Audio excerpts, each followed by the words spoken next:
The Nightmare Trip on Christmas Day. In December, my girlfriend Charlotte and I were driving to the Poco Mountains. We had rented a small wooden cabin that looked super cozy, decorated with Christmas ornaments, and had a beautiful view. That night, there was a snowstorm forecast, so we left a bit earlier to have time to buy groceries. After that, we headed straight to the cabin. The house was surrounded by forest, and we had to make several trips from the car to bring everything inside. I did the usual things, like checking the fridge, turning on the TV to see if there was cable or Netflix, and looking out all the windows to make sure everything was fine. Then there was a basement for recreation. I went down to check it out. It was quite large compared to the size of the house. It felt detached from the cabin, dark, and rather chilly. Then there was a knock on the front door. I hurried upstairs to answer it. I was surprised and confused to see a guy who looked like he was in his late 40s. He wore gray sweatpants and a tattered tan jacket. He smiled at me and asked, "How's everyone doing?" I started asking if he was the owner. He introduced himself as Tom and said he ran the place with his brother. Tom said he lived just up the road if my girlfriend and I needed anything. At that moment, I found it a bit odd that he knew I was with my girlfriend. He left quickly. We continued watching a Christmas movie and enjoying the quiet, but an uneasy feeling started to creep in. When I went to shower, I was startled as the water suddenly turned ice cold. I quickly got out and texted Mike, the cabin owner, asking if there was an issue with the water heater. Mike replied a while later, saying he'd send someone to check it the next day. Around midnight, we woke up to loud banging on the front door. Charlotte shook me awake, terrified. I said I'd check to see who it was, but she was terrified, begging me to stay in the room and keep quiet. The knocking continued, growing louder and more persistent, before suddenly stopping. We sat upright in silence for a few minutes, whispering to each other. I went to lock the bedroom door to feel safer. After a while of staying alert, we eventually fell asleep. The next morning, there was a lot of snow outside, and it was a cloudy, gloomy day. I stepped out to clear the snow off my car. While doing so, I noticed fresh footprints in the snow. They circled around the house. I heard footsteps approaching, and I saw Tom suddenly appear. He said, "Is everything okay?" I started telling him about what we had experienced the previous day. He even laughed at me, saying I was being paranoid, and assured me he would help check the water heater, which we had complained about earlier. Tom offered to check the water heater. Reluctantly, I agreed to follow him to the basement. At that moment, I texted Mike that Tom was here and helping me check the water heater, but Mike hadn't replied yet. Once in the basement, Tom said he needed to grab some tools from the house next door. But then, he slammed the door shut, startling me, and I had no idea what was happening. Then I heard the click of a lock, indicating the door had been locked. Before I could react, my phone buzzed with a message from Mike. He texted, "Is Tom the plumber's name?" I replied, "No, he said he's your brother." Mike then replied, "No, who is this person?" Frozen with fear, I sent a voice message. "Help me. He's here, I'm trapped, and my girlfriend is in danger." Just then, Charlotte's scream rang out. I panicked, banging on the door. A moment later, the door finally opened. In a panic, I ran upstairs and saw Tom restraining Charlotte, covering her mouth. She saw me, and while he was distracted, hit his hand. In pain, he pushed her away. At that moment, I felt a surge of strength to protect my girlfriend. I charged at him and punched him in the face, causing him to collapse temporarily. During that moment, we managed to escape the house with great difficulty, running through the snow to reach our car and driving away immediately. When I called Mike for help, He immediately contacted the police. Mike apologized for the unfortunate events and called to report the man named Tom, who had impersonated his brother. The story behind Tom's behavior involved a psychological trauma from his past. His partner had abandoned him for an extended period. He began impersonating the homeowner's brother to easily infiltrate couples' lives, creating a sense of familiarity, then stalking and observing them when they weren't paying attention, ultimately plotting to harm and separate them. Charlotte and I finally understood the reason behind Tom's behavior, and although we escaped the danger, we could never forget the terrifying hours we endured. Intruder from the garage. It was just another long, dull day at school, but as I walked home, the excitement of Friday lightened my mood. No school tomorrow, I could finally relax. As I approached my house, I noticed something odd. The garage door was wide open, and the light inside was still on. My dad had left earlier that day for a business trip, so he must have been in a hurry and forgot to close it. I didn't think much of it at the time. I stepped into the garage, turned off the light, and pulled the door shut. The quiet of the house greeted me as I stepped inside, and the thought of having the entire place to myself made me feel free. My mom had gone to a friend's house for the evening, so I was all set for a night of gaming and movies. Hours passed as I got lost in my game. The house was silent, except for the occasional sounds from the TV. I decided to grab a drink, and as I walked into the kitchen, something caught my attention. The garage light was on again. I froze, a strange, eerie feeling creeping over me. Did I forget to turn it off? Or had my mom come back? But I didn't hear her come in. My heart began to race as I approached the garage door, my steps growing heavier. The moment I stepped into the garage, I saw that every drawer in my dad's workshop area was open. His tools were scattered across the floor, as if someone had been frantically searching for something. But no one was there. I hurried back inside, locking the garage door behind me. Something was wrong. I could feel it. I started heading back to the living room, planning to watch TV and try to calm myself down. Then, from behind me, I heard the garage door handle rattling violently. I froze, staring at the door, watching it shake harder and harder, as if someone on the other side was desperately trying to get in. I grabbed my phone, my hands trembling, as I realized I needed to get out of the house. In my panic, I didn't notice that the noise had suddenly stopped. The silence was eerie, too silent. I ran straight for the front door, my only thought being to escape.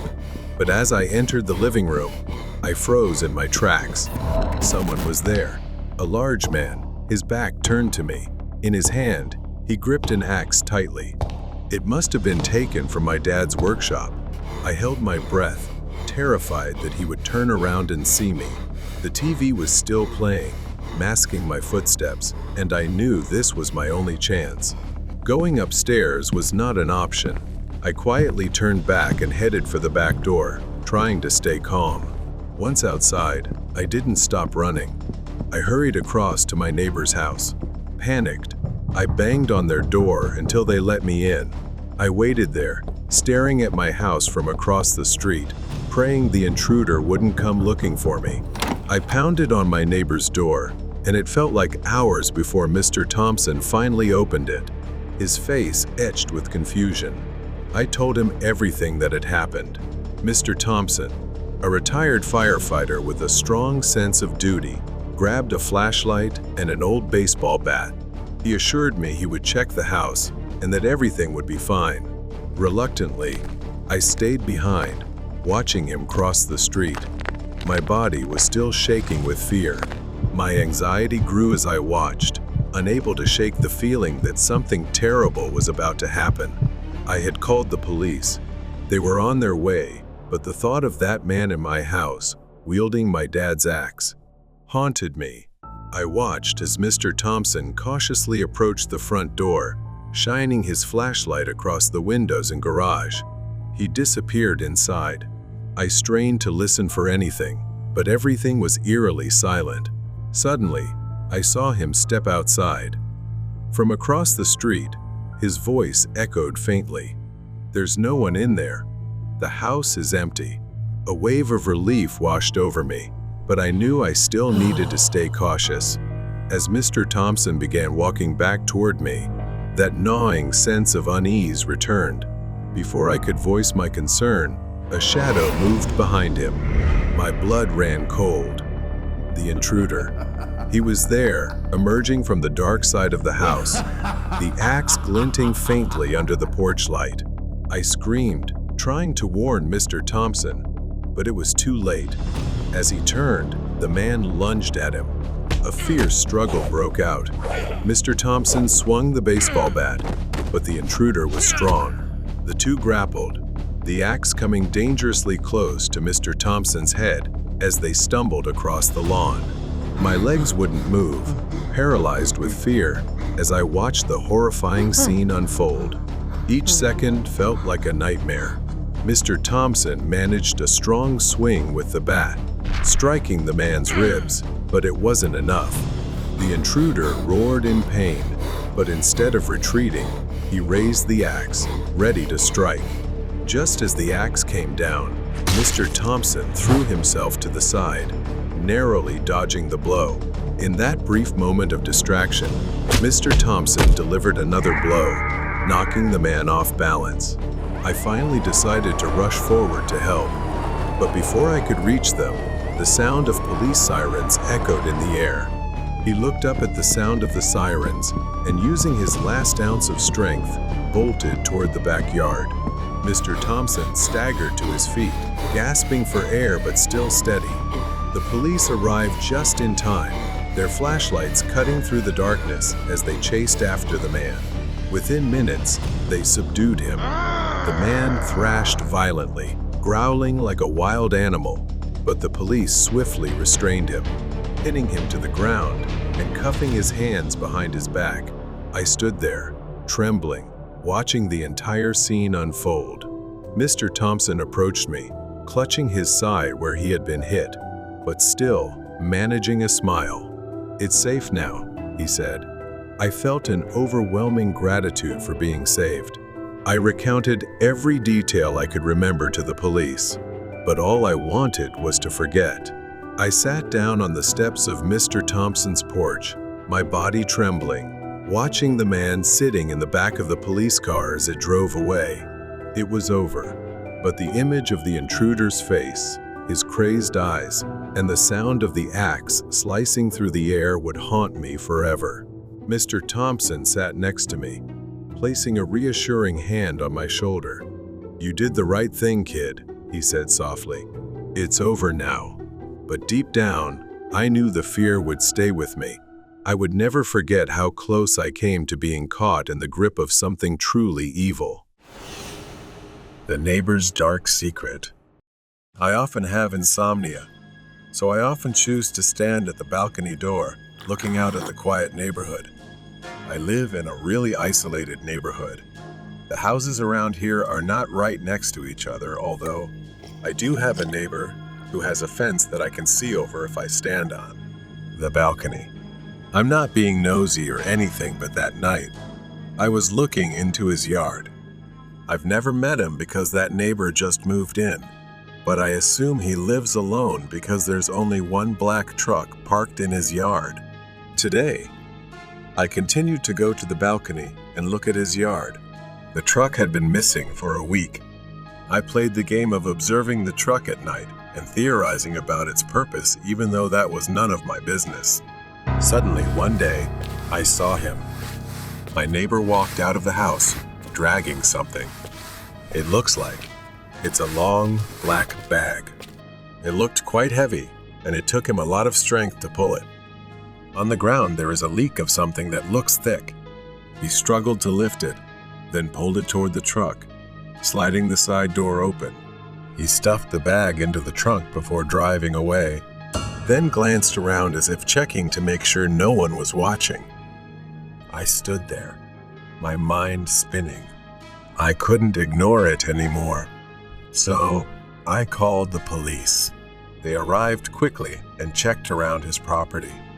I stayed, watching from the window as they spoke to him, but then his demeanor was completely different. He led the police to one of his bags, opened it, and inside was meat.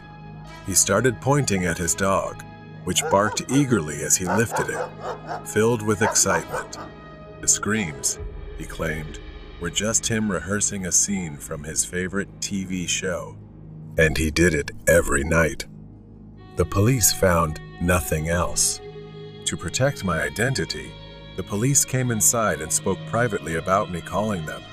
They warned me. They said if I continued calling without evidence, I could be charged with privacy violation and harassment. When they left, my neighbor came over, placing a hand on my shoulder. With a friendly smile, he said, "Let's not let little misunderstandings get out of hand, all right?" It felt like a warning. I told myself I was overreacting. Maybe he really was just an odd guy, with strange habits. Every night, I hear faint, muffled, haunting screams. I tell myself it's just him rehearsing, as he said.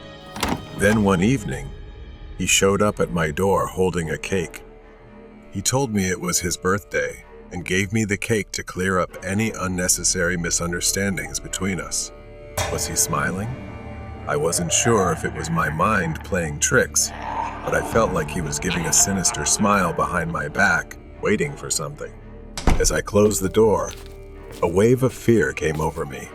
I took the cake into the kitchen. I placed the cake on the table, not daring to eat it, and just stared at it for a while. I considered eating it, dismissing my paranoia, and slowly brought it to my mouth. But then, something like an instinct told me not to. I put it down, reminding myself to stay alert. Thinking of him preparing it, watching me, knowing I'd eat it. It was truly horrifying. I grabbed the cake, took it to the trash bin behind the house, and threw it away. I didn't care if I was being unreasonable. I'd rather be safe than sorry. Early the next morning, when I went out to take out the trash behind the house, something caught my eye. There, beside the trash bin, was a small mouse, dead. Its tiny body lay still, right next to where I had thrown the cake the night before. A thin trail of cake crumbs led from the cake to the mouse. The mouse had eaten the cake and died. His depravity was beyond imagining. The cake was not a gift, it was a warning. From that moment, I started watching. Every sound, every strange occurrence, every word from my neighbor. Now I knew he wasn't just a harmless eccentric. He was hiding something dark. Everything started again when I walked past my neighbor's house. My steps slowed as I glanced at his front door, catching sight of a hand pressed against the glass, moving frantically. The glass was old and foggy. I saw someone inside, exhaling and writing help on the dust-covered window. For a second, I turned away, rushing back home. I didn't want to know what was happening behind that door. Back in bed, I couldn't sleep. The image of that pleading face, the desperate scrawl on the window, kept replaying in my mind. The sounds, the black bag, the screams. If I reported this to the police, I knew he'd find a way to cover it up, like he always did. Without evidence, everything would be pointless. I needed a clear and specific plan. I decided to reach out to my friend. I met my friend at the local cafe and explained everything, detailing the strange events and horrific scenes. He looked at me, skeptical, but didn't dismiss it right away. We had known each other for so long, neither of us wanted to believe this was happening. Then he suggested gathering photo and video evidence using advanced technology to avoid detection. I had to do whatever it took to prove my words. Neither of us could imagine what we were about to do next. But I promised him that we would only collect evidence and leave quickly and discreetly. The next morning, I put on a plumber's uniform and a fake mustache, mentally preparing for my decision. I approached my neighbor's door, disguised as a plumber. He opened it, eyeing me strangely, scrutinizing. He glanced at my house, then back at me, asking, "Nick, is that you?" I froze for a moment. I began faking my voice, using a different tone to deceive him, explaining I was sent to check and fix the city's main water pipes. At first, he seemed suspicious and told me to wait a moment before closing the door. I stood outside, not knowing what he was doing inside, waiting and adjusting my glasses. But eventually, he acted friendly and allowed me inside. As I entered, the house was much tidier than I had expected, and nothing suggested he was a murderer. As I pretended to inspect the pipes under his kitchen sink, he stayed close, following me throughout the house. My every move was under his watch. I hadn't anticipated this. His presence was a constant reminder that one wrong move could be my last. I racked my brain for a way to separate myself from him. Then, an idea struck. I asked him to let me check the pipes in the basement, explaining that I needed to inspect the pipes there, adding, "If you come with me, you'll need to be careful. A broken pipe could be very dangerous and make things worse." He hesitated, but finally, he allowed me to go down to the basement alone. I watched his shadow disappear into the darkness. I turned my attention to the house, moving quietly, looking through every corner, hoping to find something out of place. And then I saw it, an edge jutting out along a wall, as if something was being hidden. My fingers brushed along the edge, feeling the rough texture beneath my hand. With a gentle push, the panel creaked open, releasing a foul stench that made me nauseous. I hesitated. Well, would I pro? The smell was nearly unbearable, but curiosity overpowered my fear. I cautiously stepped closer, peering inside. There, in the dim light, I saw a long streak on the floor leading to black bundles that were oozing blood.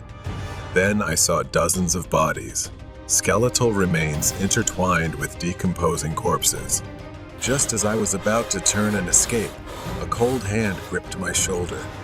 "Hello, my neighbor," a familiar voice whispered in my ear, full of malice. I felt the pressure of his grip tightening, but before I could react, he shoved me forward, standing in front of the door, blocking my only exit. His eyes showed satisfaction. I reached for my phone and pressed the emergency alarm button, just as my friend and I had planned beforehand. He quickly snatched the phone from my hand. Then there was a crackling sound as he crushed it underfoot. I realized I was truly trapped. The police stormed into the house unexpectedly. My friend, true to his word, had taken action when he received my emergency signal. He had told me beforehand that he would alert a trusted officer in case anything happened. The neighbor began to flee, but during the pursuit, he couldn't escape our plan. He was caught and couldn't deny the overwhelming evidence. When I handed over all the footage and he was taken into custody, I lay in the hospital thinking about what I'd been through. I had come closer to death than I ever imagined. I regretted nothing. The Strange Man in the Snow. Last winter, I went to a small cabin owned by my uncle in Mountain Valley. I finally reached the cabin after a long 3-hour drive, the tires crunching on the frozen ground. Stepping out of the car, the cold bit through my coat. Almost immediately, a boy around 15 or 16 years old ran out of the cabin. He was young and smiling. His eyes looked tired, as though he hadn't slept in days. He took my luggage and guided me inside. I stepped inside the cabin. It was simple and rustic. A fireplace stood in the corner, with wood neatly stacked beside it. The boy explained how cold it got at night, his voice unusually calm. I told the boy I would go skiing and asked if he could prepare dinner for me while I was out. He nodded with that strange smile. I dressed in my ski gear, excited to hit the slopes. I began skiing through the forest, where all the trees were bare. Halfway down, snow started falling, thick and fast. I took a break and walked toward a large tree. Suddenly, a faint growl echoed in the air. I froze. Standing next to the tree was a man looking up at the sky, his face covered in falling snowflakes. His neck was unnaturally long, and his shoulders jutted out at odd angles. He didn't move at all. This man was unsettling. I quietly stepped back, avoiding sudden movements so as not to disturb him. I just wanted to get back to the cabin. I stepped cautiously, but accidentally crushed a twig underfoot. A loud snap broke the silence. The man looked down, his eyes glowing like those of a wild animal. Blood was smeared across his mouth, and his right hand clutched a dead rabbit, its belly torn open. The man wiped his mouth with his other hand and smiled wickedly. Panicked and frantic, I bolted through the forest, snow crunching under my boots. I didn't look back.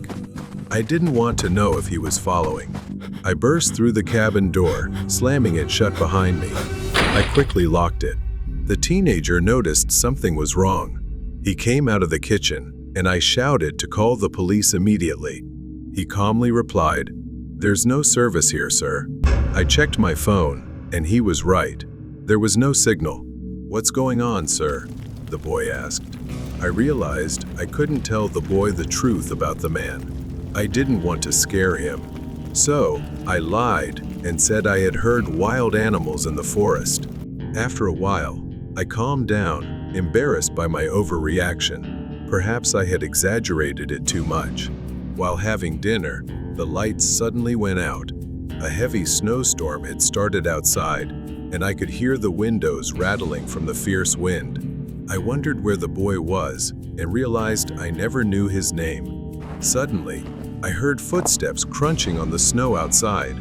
I slowly turned my head toward the large window. Near the fireplace, the light illuminated a bloodied hand pressed against the outside of the living room window. His bloodied hand was pressed against the glass. It was the man I had seen in the forest. His face was pressed against it, smearing blood across the surface as he grinned, staring directly at me. The man's mouth gaped open, his tongue licking blood around his lips. His unblinking eyes were fixed on me. Then the boy walked in, as if he had been hiding, and looked at the man through the glass. He wasn't scared. He was almost amused. His smile mirrored the man's grin. "That's my father," he said. I froze for a moment, then grabbed the car keys off the wall. I flung open the front door and ran barefoot into the storm. I didn't care. I just wanted to get away from the cabin. The boy's laughter followed me into the night. I hurried to the car, driving for 2 hours, barely able to see through the snowstorm. I didn't stop until I reached the next hotel. Once I was safe, I called my uncle. His answer sent chills down my spine. "What boy? There's no caretaker at the cabin. No one else is supposed to be there." Horrified, I realized I had spent hours in that cabin with complete strangers. The next morning, I reported it to the police. They went with me to the cabin. It was empty. My belongings were gone, and the cabin was spotless, as if no one had ever been there. A chill ran down my spine. I didn't know what those people wanted, but I would never stay in an isolated cabin again. Escape from the terrifying snowstorm night. This happened a few New Year's Eves ago. I was driving to my parents' house to celebrate the new year with them. A simple trip. I was used to long drives. Snow started falling about an hour into the drive. Light at first, but it kept coming until I found myself in the middle of a snowstorm. The highway grew slippery, and visibility dropped to near zero. My car, a small one, wasn't built for driving in the snow. The tires slid even on the smallest incline, and I realized I needed to stop. I texted my parents about my situation to reassure them, but honestly, I wasn't so sure myself. An hour passed, and the snow only got worse. I began worrying about running out of gas. or draining the battery by keeping the heater on too long. I kept the engine running, hoping the storm would ease. The wind howled outside. I began to feel the weight of isolation when I glanced in the rearview mirror and saw headlights cutting through the storm behind me. I felt an overwhelming relief as a snowplow stopped beside me. Finally, someone had come to help. The truck slowed and stopped beside me. It was the driver, a man leaning out the window. He was an older man, perhaps in his late 50s, wearing a thick coat and a black knit cap pulled down over his ears. I expected him to say something, but he just stared at me for an uncomfortably long moment. His voice was hoarse, like someone who had smoked for years. Are you okay? He asked. I told him I didn't think my car could handle the conditions, and he said to get in, that he'd take me somewhere safe. He got out of the truck. I hesitated. I didn't know this man, and he seemed a little strange, but he appeared sincere. The storm was relentless, and staying wasn't an option. All right, I replied, then asked if he could take me to my destination. He didn't answer right away, his eyes darting quickly behind my car, as if looking for something. Then, without a word, he told me to get in. The warmth inside the snowplow was a relief compared to the biting cold outside. We didn't talk much during the ride, but as the minutes passed, I began to sense something strange. As I glanced out the window, I realized we weren't heading toward my parents' house. The surroundings looked unfamiliar. A lingering unease crept in. I asked, trying to sound casual, "Are we going the right way?" The driver didn't look at me and said it was a shortcut. At least GPS showed we were going the right way, so I figured I was just being paranoid. I glanced around the truck. Everything was a mess. Empty whiskey bottles and torn maps stuffed into the side compartments. My eyes stopped at something wedged between the seats. A knife, half hidden under the chair. Suddenly, I saw a small house ahead, the only house I'd seen after a long stretch of emptiness. I knew I had to act before something bad happened. A sense of foreboding washed over me. I waited until we got closer, took a deep breath, grabbed the door handle, and kicked the door open as hard as I could. I flung the door wide and ran into the snowstorm. The blizzard made visibility almost zero. The thick snow slowed my steps, but I pressed on toward the faint light of the wooden house. Behind me, I could hear him shouting, but I didn't stop.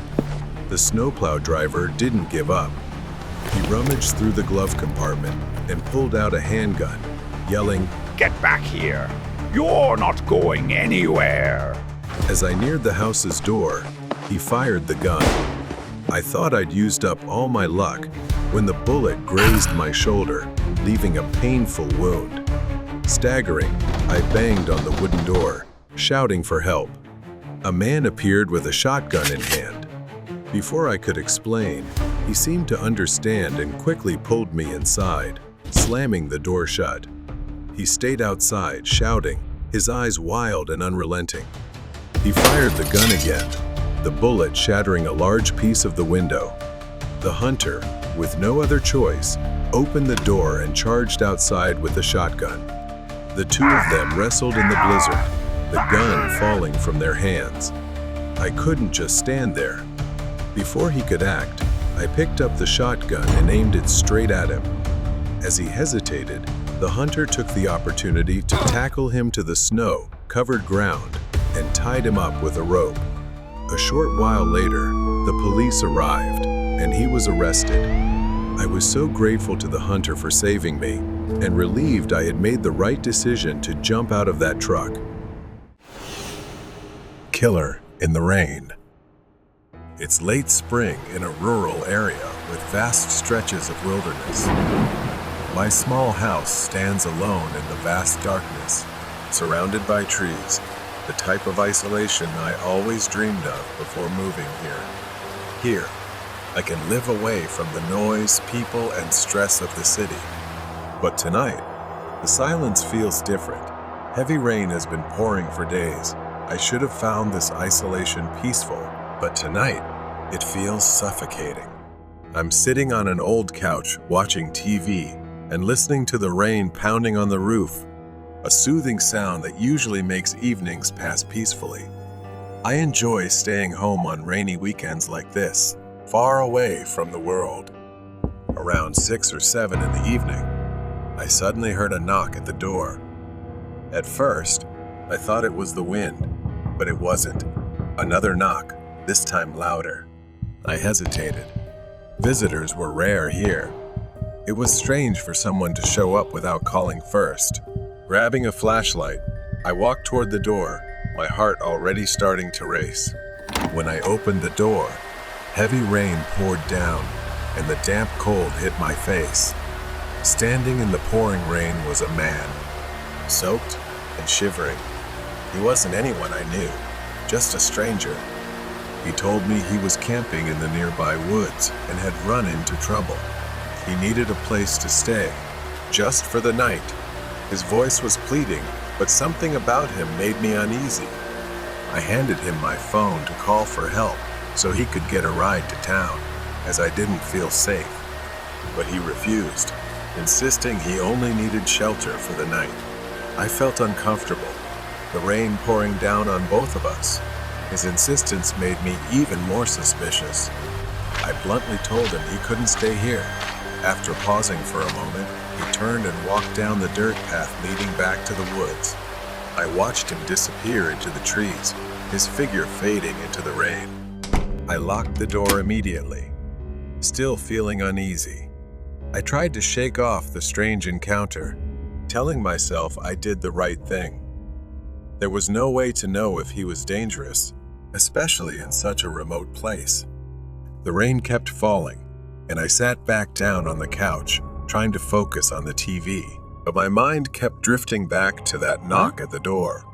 After 2 hours, I noticed something, a faint orange light shining through the curtains at the back of the house. I haven't checked the window in a while, but now there's something outside. I stood up and pulled the curtain aside. Through the rain and mist, I saw it far off in the woods behind my house, a small flickering campfire beneath a tree. Despite the heavy rain, the fire was still burning. There was a figure in the rain, but I couldn't make it out. That uneasy feeling turned into fear. Could it be him again? Why had he returned? And what was he doing out there, just standing near my house in the pouring rain? I picked up the phone and called the police. I didn't care if it took them an hour to get here. I needed someone to ensure he was gone. After the call, I glanced out the window again. The fire was still burning, but the figure had vanished. Panic surged through me. I rushed to the front window and saw him, the man from earlier, walking by with a rifle slung over his shoulder. He was heading toward the house, toward me. I staggered toward the closet in the hallway, my hands shaking as I grabbed the handgun and rubber bullets. I had bought it for protection, but I never really thought I would need it. I didn't want to hurt anyone. I pressed myself against the wall, listening to the man pounding on the front door. This time it was harder, as if he was hitting it with the butt of his rifle. I had to do something. I couldn't let him in. I yelled that I had a gun and it called the police. I stood still, gun in hand, straining to hear any sign of movement. Moments stretched on, and finally, after what felt like an eternity, I looked through the peephole. The porch was empty. I cautiously stepped outside, gun still in hand, immediately drenched by the rain. I saw large footprints, caked in mud. He was probably gone, at least for now. About an hour later, the police arrived and searched the area with flashlights. When they got to the campfire, they found something I hadn't expected. A rough canvas bag, half buried in the mud, covered in wet earth. They dug it up and opened it. Inside they found knives, zip ties, gloves, and rope. They told me it was likely a burglary kit, or worse. I never saw him again after that night. The police haven't found him yet, but they told me to be careful, to stay vigilant. Whoever he was, he had plans to come back, maybe even to kill me. Killer in the rain. It's been half a year since that night. The memory of that encounter still haunts me. I thought time would ease the anxiety, that the man would fade from my mind just like he disappeared in the rain. But as the months passed, the fear grew more intense. What if he came back? Tonight, as the sun set, the rain returned, pouring heavily, just like that day. I was sitting in my usual spot on the sofa, watching TV despite my efforts. My attention wasn't on the screen. I kept glancing at the window all evening, unable to shake the feeling that someone was out there, watching me. Suddenly, there was a knock at the door. The sound cut through the rain, and my heart skipped a beat. Could it be happening again? I cautiously opened the door, but this time I was prepared, my hand resting on the pistol I had placed in the nearby drawer, ready for a moment like this. The porch was empty, except for the relentless sound of rain hitting the ground. But just as I was about to close the door, I noticed something. Footprints. Someone had been here, fresh and muddy, still sticking to the porch. I went back inside and locked the door. I grabbed my phone and called the police, explaining that I thought it was the same man who had tried to harm me years ago, and he was back. They said they'd send someone, but I had no idea how long it would take. For now, I was on my own. The rain continued, growing heavier by the minute, the wind picking up as well. I paced the living room, glancing out the window every so often. That's when I saw a flash of light deep in the woods. I realized I couldn't wait for the police to arrive. I had to confront him before he made his move. Panic welled up inside me, but this time, I reminded myself not to lose my composure. I grabbed a flashlight and my pistol, threw on a jacket, and headed out the back door. The rain drenched me the moment I stepped outside. I followed the flickering light deep into the woods. My flashlight cut slowly through the night as the muddy ground made every step feel heavy, not just from the mud, but from my hesitation to venture further. I continued on. As I ventured deeper, my steps became slower and more cautious. Then I crouched behind a tree to get a better look. It was him, unmistakable with the scar on his face. He was there, standing by the fire, his back to me. And in his hand was something different this time, not a rifle, but an axe. I froze, my heart pounding in my chest. The rain sizzled on the fire. I didn't know what he was doing, pacing back and forth, muttering to himself as if planning something. Suddenly, he stopped and turned toward my house. My house. He started walking, a strange smile spreading across his face. At first, he walked slowly, but then his pace quickened, the axe swinging in his hand as if he were preparing for a bloody hunt. He approached the house. I didn't have time to think he only had an axe after all. I pulled out my pistol and stepped out from behind the tree, shouting for him to stop, but he didn't stop. He kept walking, eyes fixed on my house, as if I weren't even there. I fired a warning shot into the air. The sharp sound cut through the rain and thunder. He stopped. For a moment, everything was still, as if the world itself held its breath. Then he turned to face me, cold, empty eyes and that twisted, horrifying smile. He raised the axe above his head. Before I could react, he charged. I fired twice. One shot missed, but the other hit his leg. He staggered, like a zombie, but still got up, the axe still raised. I shot again, this time hitting him in the shoulder. He dropped the axe, collapsing to the ground with a pained scream, unable to bear it anymore. Rain poured down on both of us, the fire flickering wildly in the wind. I stood over him, the gun still aimed, my hands trembling. Uncontrollably, Finally, I heard the sound of sirens in the distance. The police were coming. They surrounded the man, disarmed him, and pulled him to his feet. He glared at me as they dragged him away, his eyes filled with hatred. I returned to my house, locking the door behind me, and collapsed onto the sofa. The rain continued outside, but it no longer felt suffocating. For the first time in a long while, I finally felt truly safe. The sinister plan of the imposter. Leo, a 13-year-old boy, was sent to stay with his Uncle Donnie in a remote, isolated town for a few weeks, while his mother resolved some personal matters. He never imagined this visit would turn into a nightmare. When Leo first arrived, Uncle Danny was a warm and friendly man, welcoming him with open arms. For the first few days, everything seemed normal. The house was old but cozy. However, as time passed, Leo began noticing strange things. Uncle Danny's behavior grew increasingly erratic. He would spend hours staring at the walls, mumbling to himself, and engaging in peculiar habits. One evening, Leo spotted his uncle in the yard with a net and a glass jar, seemingly catching something peculiar.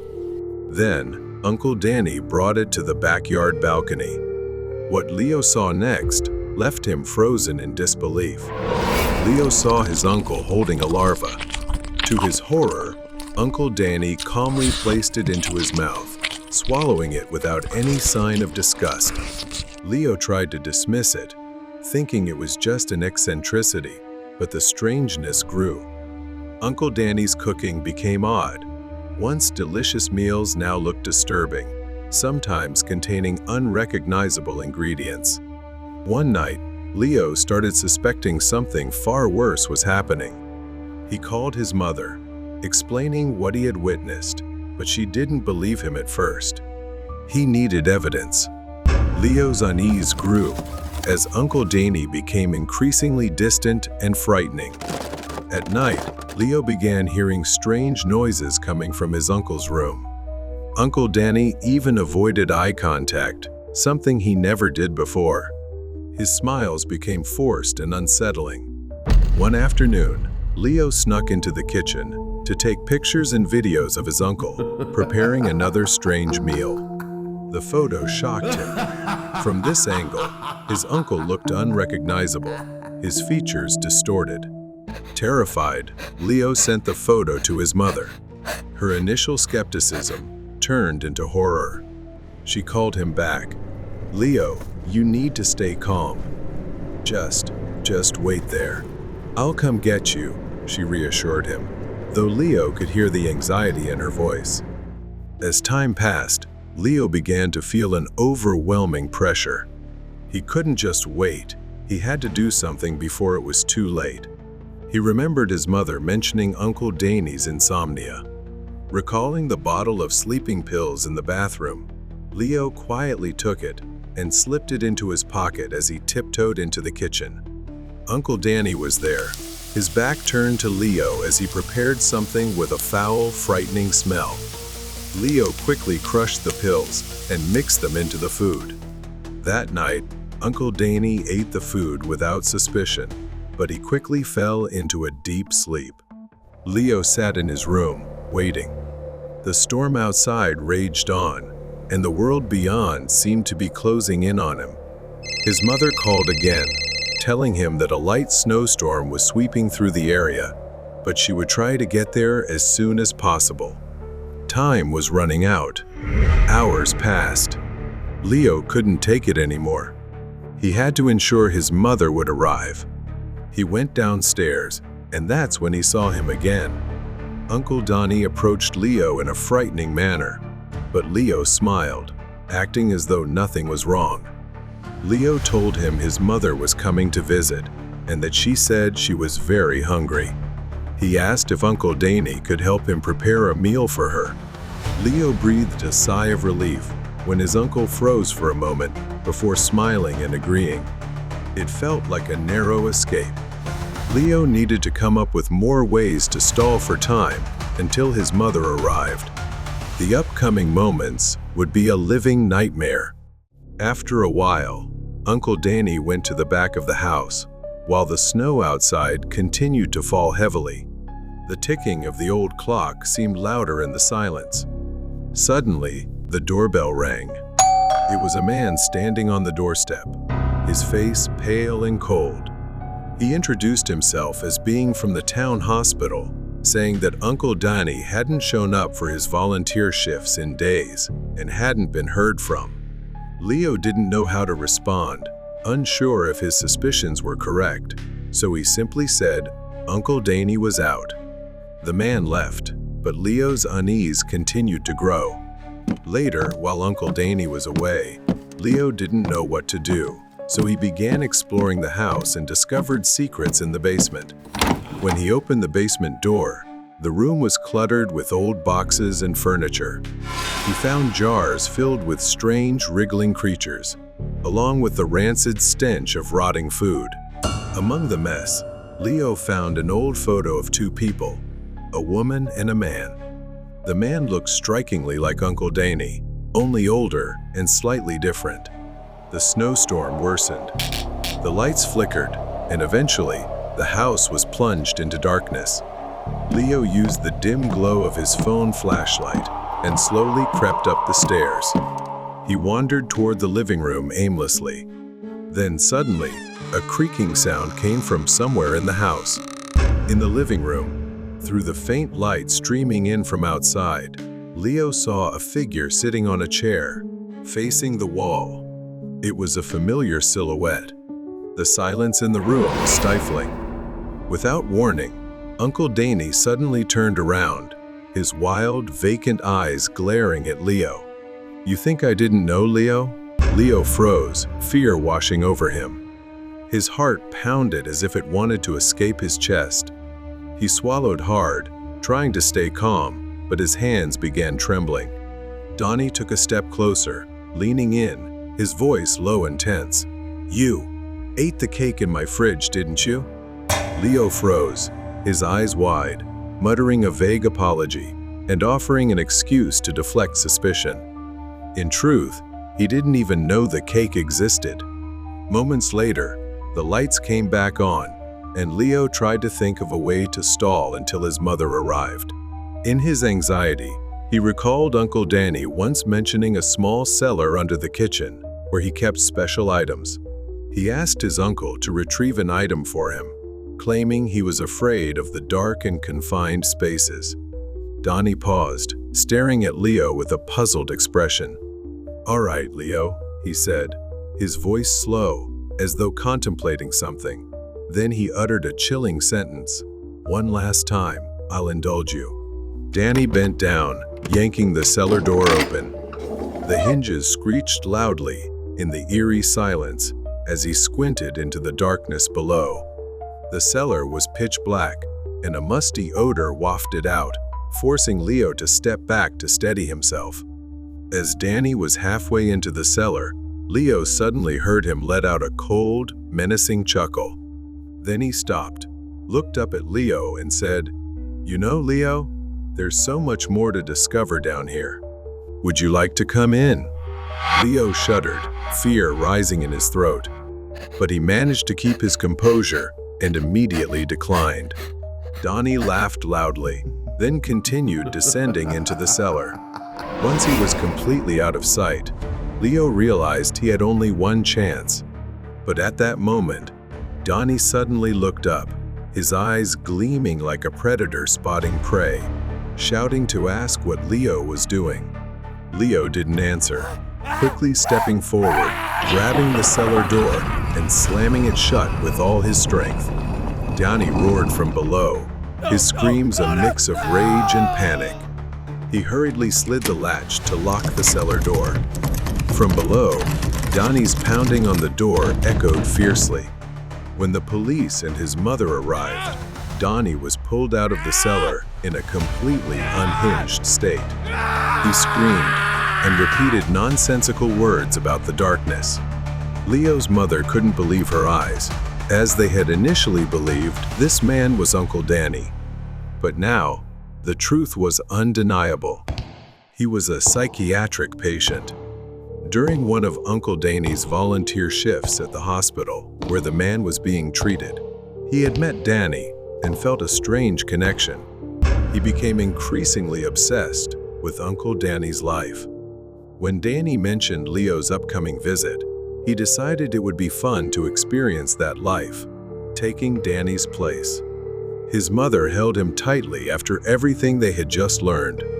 It was over, but the pain of the loss and the truth about his late uncle would haunt Leo in sleepless nights to come. The eccentric neighbor upstairs.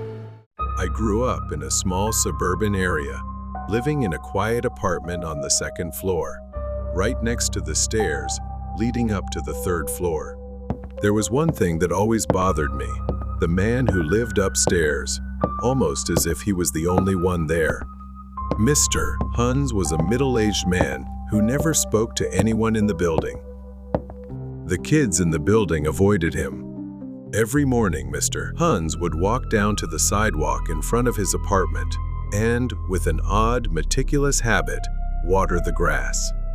Only the grass. No flowers, no bushes, just small patches of grass by the sidewalk. His movements were strange, almost robotic. No one ever spoke to him. He was the kind of person everyone avoided. One night, Charlie came over for a sleepover. We watched a basketball game that evening and then went to bed. But Charlie couldn't let it go. He became obsessed with learning more about Mr. Huns. Does he have a wife? A family? Charlie sat up, his curiosity reigniting. His face lit up with a mischievous grin, and before I knew it, he was heading for the door. I hated this, but out of concern, I reluctantly followed him. We snuck out of our apartment and headed up to the third floor. I stayed back to lock the door before leaving. Charlie was already going up the stairs. I caught a glimpse of him. Charlie, please stop, don't. When I reached the top, I saw Charlie standing outside Mr. Huns' apartment, his right hand on the doorbell. Charlie, what the heck? Stop it! Without warning, Charlie turned to me and said, Get ready to run. All right, run. We bolted down the stairs like our lives depended on it. Who's there? I heard Mr. Huns stepping out of his apartment. Then the door slammed shut behind us, and we could hear his footsteps coming closer and closer. We gasped for breath, panicking as we ran down the hallway. Reaching my door, Charlie began to freak out, and I broke into a sweat when I realized I didn't have the keys. Charlie yanked me into a dimly lit storage room at the end of the hall. We crouched behind a pile of boxes, trying to make ourselves as small as possible so he wouldn't see us. Minutes passed as we carefully listened to the diminishing sound of footsteps, fading into near silence. We thought he had left and sighed in relief. Just as we turned the corner in the hallway, a few seconds later, I felt something was off. Suddenly, I was grabbed by the collar from behind. Charlie was walking ahead of me, so who was behind me? I slowly turned my head to look, and it was him. He had a firm grip on my shirt, and my feet were no longer touching the ground. Then, he lifted me into the air. Charlie froze, his mind spinning. Too scared, he ran away and left me there. I felt like I was being suffocated by his strength. The man leaned in close to my face and said, Hey kid, you messed with the wrong person. In my despair, as my vision began to blur, I saw Charlie coming back. He moved silently, like a shadow, sneaking up behind the man. He was signaling to me. I understood and started struggling against the man to distract him.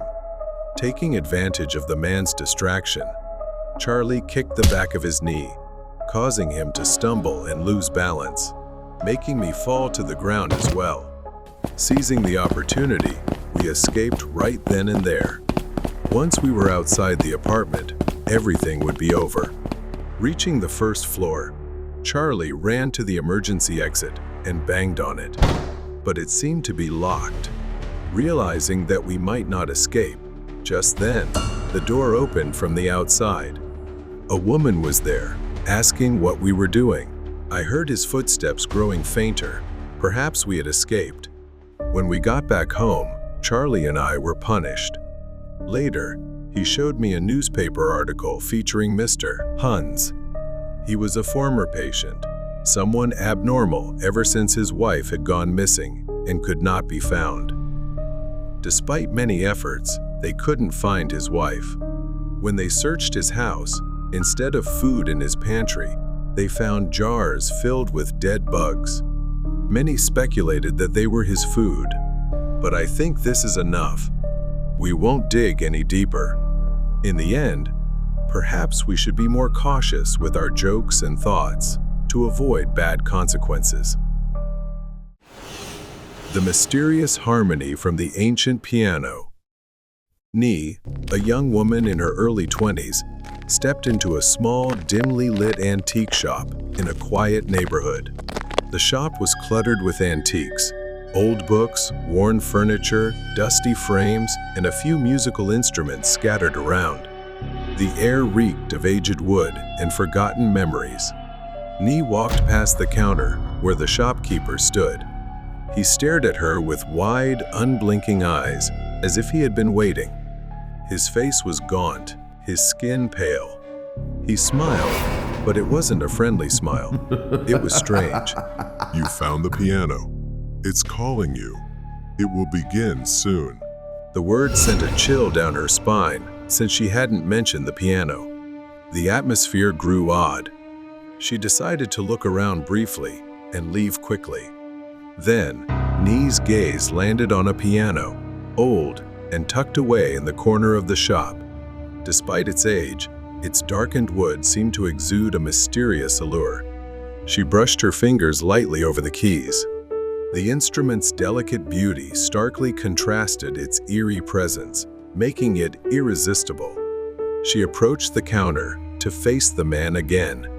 This time, she noticed his hands were marked with faint, dark scars, as if burned or clawed repeatedly, the lines deep and jagged.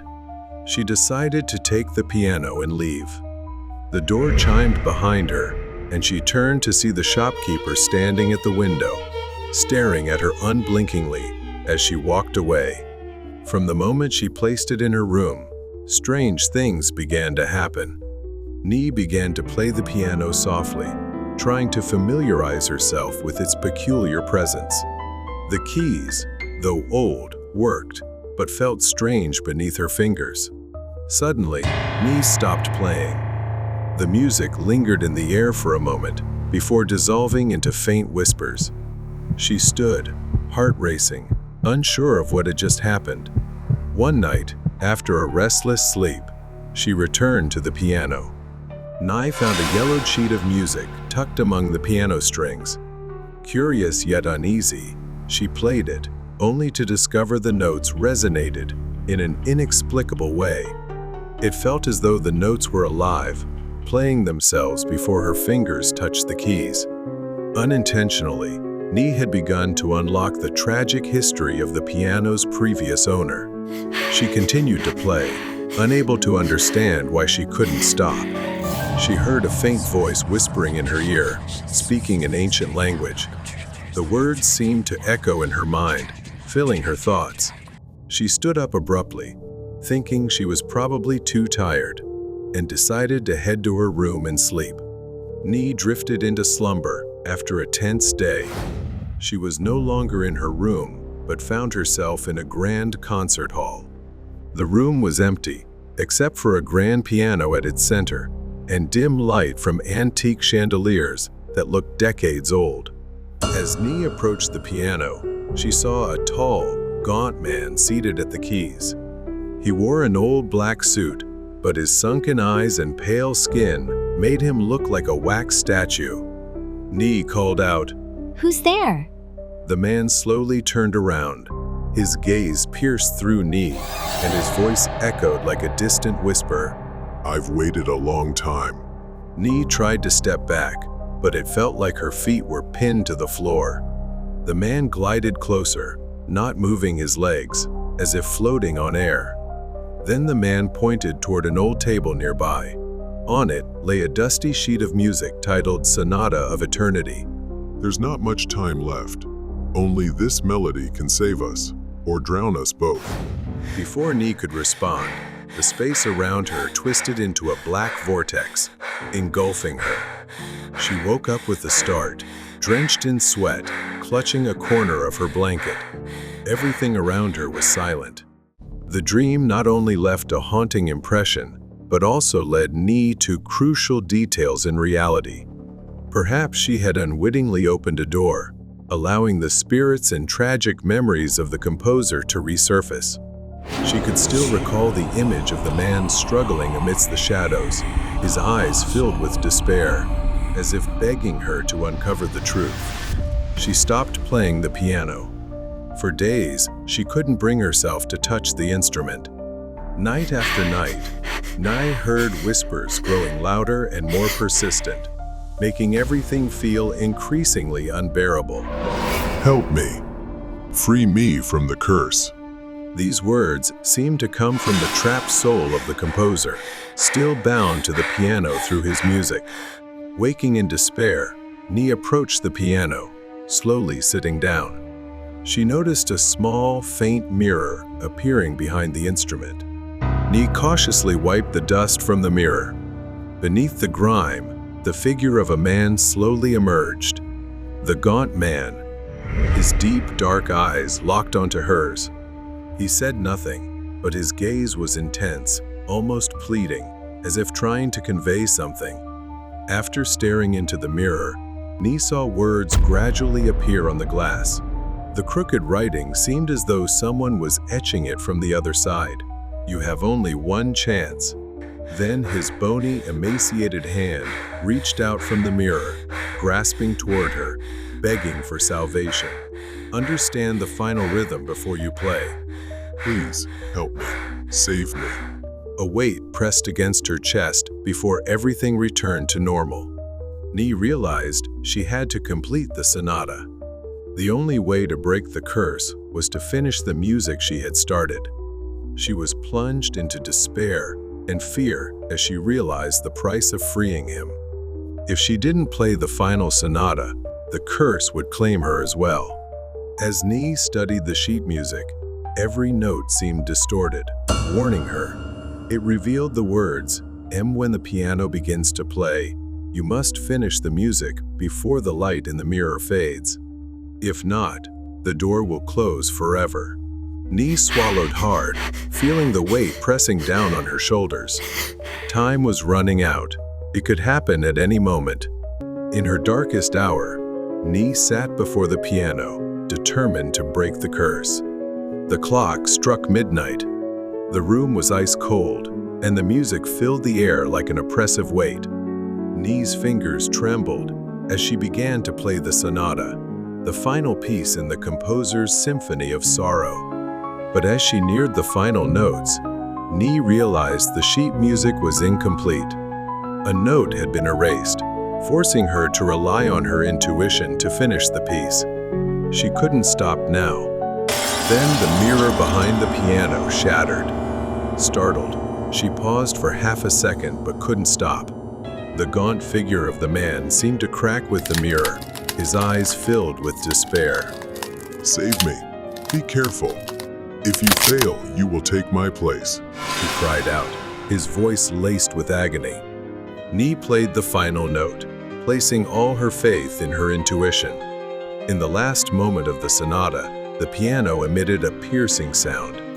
A brilliant light burst from the mirror, and she felt the entire room being drawn into the vortex.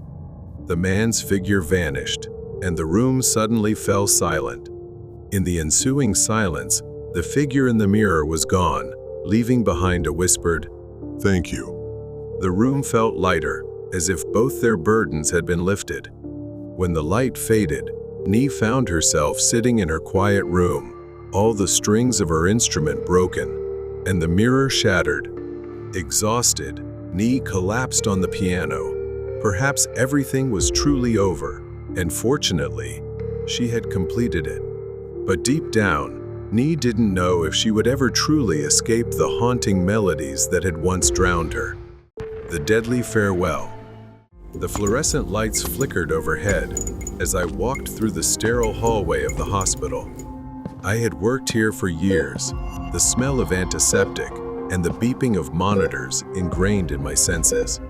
But lately, something felt different, something that always sent a chill down my spine. My patients came in all ages, but there was one little girl named Tira, perhaps the youngest patient in the hospital. Tira was a sweet child. She often wandered the halls and talked to other patients, though she was mostly alone. One night, while working a night shift, I was doing my rounds as usual. In the empty, long corridor, I heard two people talking softly.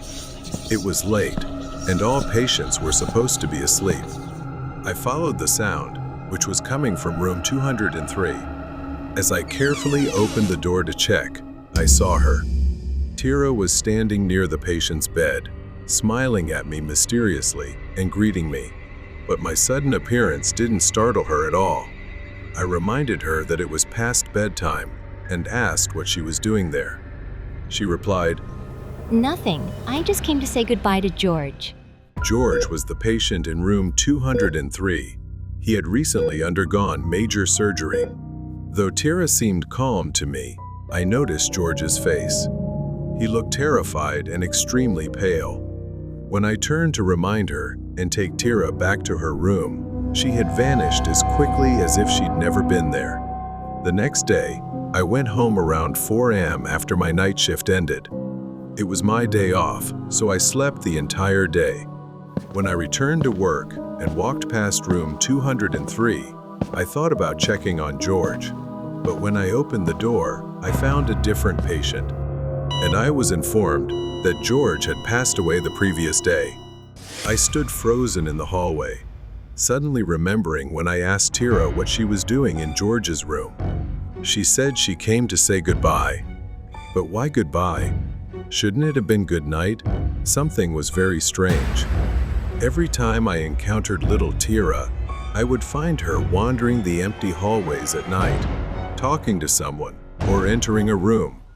At first, I was skeptical, but I noticed that her presence seemed to coincide with the moments just before a patient passed away. Could she possess the strange ability to know when someone was about to die? Then I searched the hospital records. Tira wasn't listed anywhere. There was no information about her being admitted, and no legal guardianship papers on file. I was stunned. I gradually became obsessed with Tira's story and started investigating her background. My suspicions grew when I learned from a nurse that Tira had died in the hospital just a few months ago after falling down the stairs. However, the nurse insisted the incident was ruled an accident, and the hospital never made it public. My mind reeled. How could Tira still be here if she was dead? I started piecing things together, and a chilling thought struck me. Perhaps Tira's spirit was still lingering here. One day, when I dozed off at my desk, I saw her. She was sitting, crying in my dream. I slowly approached Tira. Tira turned to face me, her pale face and empty eyes brimming with a profound sadness. She said, "I've been waiting for you, Dr. Cooper. You're the only one who can help me." I stood frozen, the air thick with fear, or perhaps confusion. I asked Tira, "Help you? Tell me how." Tira's ghost stepped closer, her small hand reaching toward me. She whispered painfully, The experiment killed me." I jolted awake at my desk, drenched in sweat from what I had seen. It was too real, like a cry for help. I knew I needed to act. I dug through old records, my hands trembling. I found it, just a copy, a part of a plan I'd never seen before. It all seemed to point to a dark secret.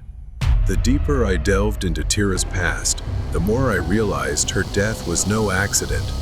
In reality, it was the result of an illegal medical experiment involving an unapproved drug to test the limits of human pain endurance and survival. Tira was selected as a test subject due to the influence of her adoptive father, a man working at the hospital as part of an underground network of unethical experiments. The drug used on Tira was untested and had horrifying side effects. Tira's death was the culmination of a cover-up to protect the hospital's reputation. One night, while working the night shift at the hospital, I heard strange noises, like a child crying, coming from the abandoned wing of the hospital. The sounds led me down a hallway that hadn't been used in years. My heart pounded as I pushed open a door, revealing a forgotten room.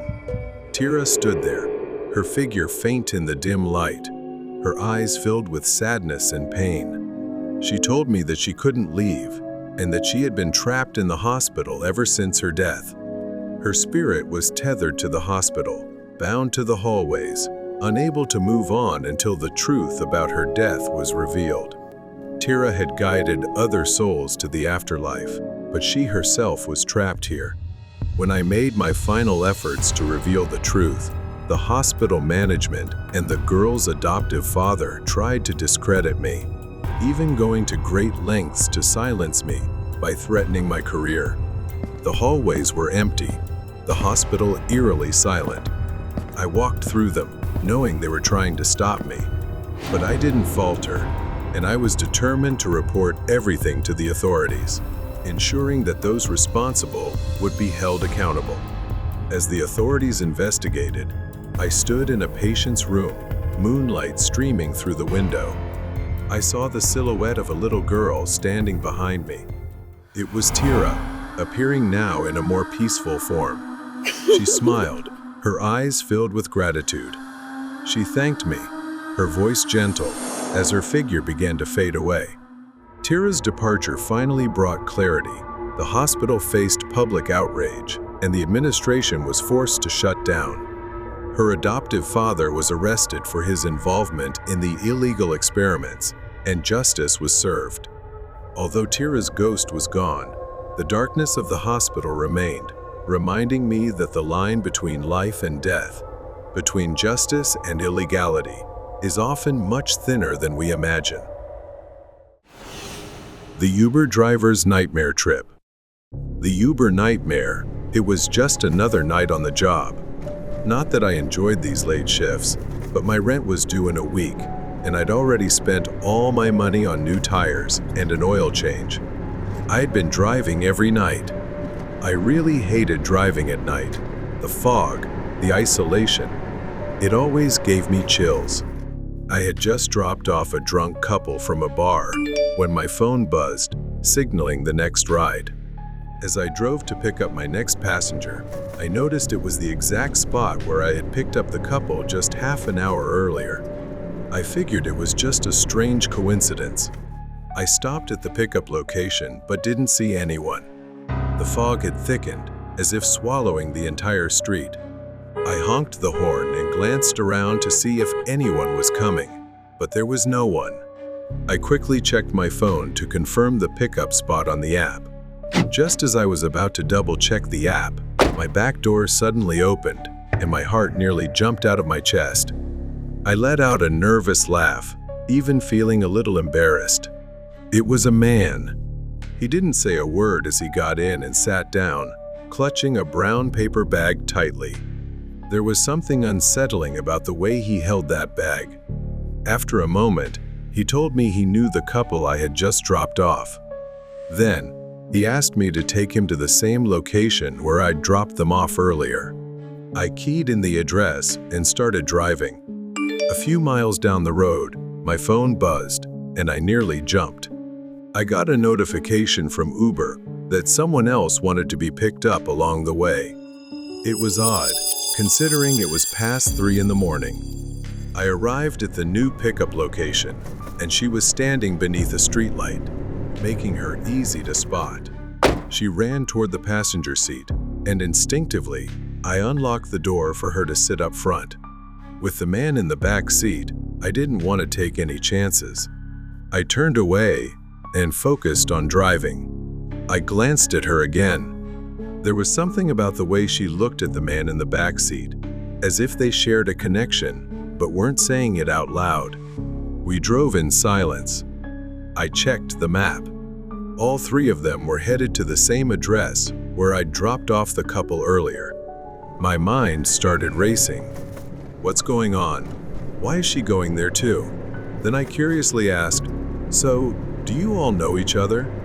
She smiled, turned to me, and nodded. "Yes," she said with absolute confidence. When we arrived at the address, I noticed all the lights were off. They began walking toward the house, and before leaving, the woman turned back and said, "Just wait here for a minute. We'll be right back." Both disappeared into the darkness. I stared ahead and sat there for a few minutes, wondering for a moment, should I just leave? Suddenly, there was a loud bang on my car window. She yelled, "Please, hurry, hurry. My friend needs help. We need your help to get her to the hospital." I tried to shake off the fear in my mind and got out of the car to follow her. When we reached the door, the man slammed it shut behind me. He shoved me to the ground, and I saw the knife in his hand. The woman's voice changed, her calm demeanor replaced by a cruel laugh. She slowly turned to me and told me to run while laughing maniacally. I crawled as quickly as I could to the dining room, and I couldn't believe my eyes, the couple I had dropped off an hour ago. But they were no longer alive. The man was now behind me. He was so close. I ran as fast as I could. Luckily, he slipped, giving me just enough time to sprint up the stairs. I wedged myself into a closet, trying to suppress my sobs. I wasn't sure how long I could stay hidden. Then I suddenly realized there was a figure, a woman, standing in front of the closet. Perhaps the blood trail on the floor had given me away. I hesitated, but saw she was alone outside. I took a chance, shoved the door open, and knocked her to the ground. I hurried to the window without hesitation. I smashed the glass, breaking it, and climbed out. Pain shot through my arm, but I ignored it. I couldn't go back. I just ran, got into my car, and drove straight to the police station. My efforts paid off. The next morning, investigators uncovered the full extent of the killer's crimes. Dozens of drivers had been lured to their deaths in the same way I had been. They had used ride-sharing services as a cover, abducting innocent victims one by one, all for their dark purposes. This ruthless duo had evaded capture many times, but not this time. They were arrested. I felt incredibly lucky because, as far as I knew, most people didn't survive. The nightmare, it seemed, had finally ended. The final trip. Christy was an Uber driver. She enjoyed the flexibility it offered her, but she was also aware of the risks. Many people warned her that Uber might not be a safe job for a woman. She had never been scared and didn't believe such situations were real. But when you're the mother of 3 kids and struggling to give them a good life, you take risks. One night, Christy experienced a harrowing situation that proved all the warnings she had received were true. That night, at 10:30 p.m., Christy accepted a ride request from a quiet suburban neighborhood. The passenger was a man named Calvin. When Christy arrived, she saw him wearing a hoodie, avoiding eye contact. Something about his demeanor made her uneasy, but she reminded herself to stay calm and professional. That was her first big mistake. Calvin got into the car with hardly any reaction, pulling his hood down to hide his face. Many passengers did this when uncomfortable with her filming the trip, but it was also something that made her feel safer. Calvin said nothing and stared out the window, making Christy feel uneasy. She tried not to dwell on it and focused on the road, but her discomfort grew. Just minutes away from the destination, the increasingly deserted road made her fear. Her worst nightmare was coming true. Suddenly, Calvin leaned forward and pressed something hard and cold against her neck. It was a gun. He growled, "Turn left at the next exit, and don't ask any questions." She trembled, begging him not to hurt her because she had kids at home who depended on her. But he pressed the gun harder against her. The car stopped in an isolated clearing. Calvin ordered Christy out. He turned off her phone and took the car keys. Desperation filled her as her mind raced to find a way to escape. They moved deeper into the woods. Calvin shoved her forward, the gun still pressed against her back. Reaching a clearing, he rummaged through her belongings for anything of value. He found a small amount of cash, but grumbled that it wasn't enough before continuing to search. Christy realized this was her moment to act. She pulled a can of pepper spray from her pocket and quickly sprayed it into his face. He screamed in pain, and Christy seized the opportunity to escape, running as fast as she could. Panic fueled her speed. The place was pitch dark, and Christy ran blindly, each step bringing her closer to either freedom or death. Branches scratched and cut her skin as she ran, but none of that mattered now. She just wanted to survive. Ahead, Christy spotted a light in the distance, a potential way out of the forest. As she ran, she could hear Calvin's footsteps getting closer, and her hope of escape began to fade. Another mistake happened. Christy, distracted by looking back at him chasing her, tripped over a hidden rock and fell to the ground. Pain shot through her ankle. As she tried to get up, he grabbed her by the hair and yanked it. She begged, "Please don't kill me. I gave you everything I had." In response, he threw her against a nearby tree. In pain and despair, she obeyed him, kneeling and begging for her life. Christy was waiting for something to happen, for someone to save her, but perhaps this was her chance to save herself. While he was catching his breath from running and rubbing his eyes in pain, Christy quietly reached behind her and grabbed a rock. Without thinking much, she struck him on the head with the rock. Blood streamed down his face as he staggered. Despite her twisted ankle, she ran toward the light she had seen earlier. A narrow stream, quietly flowing through the forest, caused her to pause for a moment.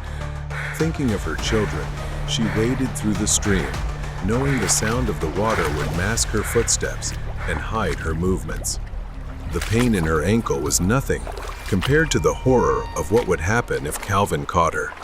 She crawled through the bushes, her body aching, but her will to survive stronger than ever. When she reached the road, her body was exhausted, but she could hear the faint sound of an approaching car. Christy staggered toward the roadside, frantically waving her arms, barely able to speak. "Please, I need help. He's chasing me. Please." A woman immediately stopped her car and ran to Christy, calling the police.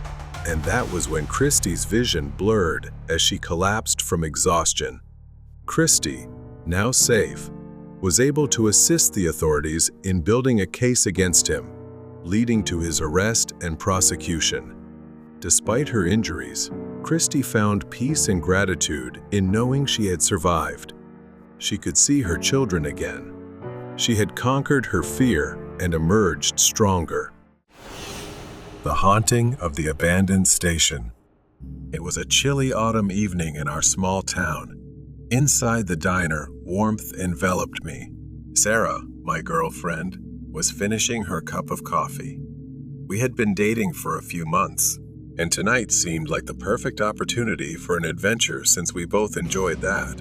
After dinner, we decided to explore the old abandoned train station in town. The train station loomed before us. Built in the early 1900s, it had once been the heart of our town, but now it lay in ruins, overtaken by nature. My heart raced, but I didn't want to show fear in front of Sarah. I reassured her, even though I felt a hint of doubt creeping in. She began glancing around nervously and told me she felt something was off. Then, from afar, we heard a faint whistle echoing through the air. Sarah asked me, There are no trains running here anymore, right? I only knew that no trains had run here for decades. The whistle grew louder, accompanied by the unmistakable sound of wheels clattering on metal tracks. Sarah tightened her grip on my arm. "We need to go right now," she urged, panic rising in her voice. But somehow I lost control, as if mesmerized by the sound, stepping closer to the edge of the platform, staring down the empty tracks. The sound grew louder, yet no train was in sight, just the tracks stretching infinitely into the darkness. Then, as if summoned from nowhere, a blinding beam of light appeared, racing toward us. It approached quickly, gliding down the tracks like a ghost, but something was off. That light wasn't attached to any train. It hovered. Sarah screamed, urging me to stop, pulling me back just as the invisible train roared past. Its force nearly knocked us over, the platform shaking violently. For a moment, everything went black. When I opened my eyes, the station was silent again, the air heavy and still. Distant sounds returned, but something had changed. Sarah was gone. "Sarah," I called, panic rising within me. I searched for her frantically. Then I saw it, a shadowy figure standing on the tracks, barely visible in the dim light. It was tall, wearing a wide-brimmed hat, its eyes glowing red like embers in the dark. A chill ran down my spine as it raised its hand, pointing down the tracks. Far down the tracks, I saw Sarah, walking away from me. But she wasn't walking normally. Her movements were stiff, like a puppet controlled by invisible strings. "Sarah, stop," I yelled. But my voice echoed back, swallowed by the night. I ran toward her, desperation driving each of my steps. The closer I got, the more horrific reality became. Her face was blank, expressionless, her eyes vacant and soulless. It was as if her very soul had been drained. Tears streamed down my face as I reached for her, but the distance between us never closed. The shadowy figure at the station let out a raspy laugh, echoing through the trees, sending waves of fear crashing over me. I turned to face the figure, but it had vanished. In its place stood an old, rusted, decaying train, its windows shattered. Shadowy figures filled the cars, their hollow eyes staring at me. The door creaked open, like an invitation into the darkness. My heart raced with fear and curiosity. A whisper brushed my ear. "Join us. We've always been here waiting for you." I shook my head, backing away, but the pull of the train was too strong. My legs moved on their own, drawing me toward the door. Just as I stepped inside, the door slammed shut behind me. The train swayed, and I felt a cold hand grip my shoulder. I turned to see Sarah sitting across from me, her eyes vacant. "What's happening?" I choked out, but she didn't respond. Instead, she slowly raised her hand and pointed out the window. I looked outside. I was standing on the platform, staring at the train. But how could this be? I was inside. I tried to scream, but no sound escaped. The train raced faster and faster, the outside world fading into a blur in whispers. Suddenly, it stopped, and the door creaked open. Then, that dark figure appeared inside the train, leaning in close, its cold breath chilling me to the bone. "You should never have come here," it whispered, and everything went dark. When I awoke, I was lying on the cold ground, the train and station gone.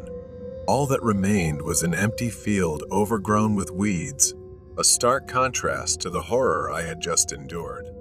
I stood up, dazed and disoriented, and headed back to town. As I neared the town square, something caught my eye, a missing person poster.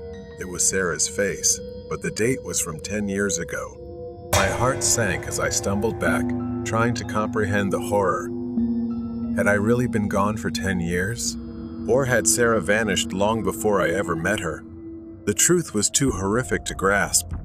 Desperate for answers, I rushed back to the station, but when I arrived, it was gone. Only an empty field remained. The train, the darkness, the station all vanished as if they had never existed.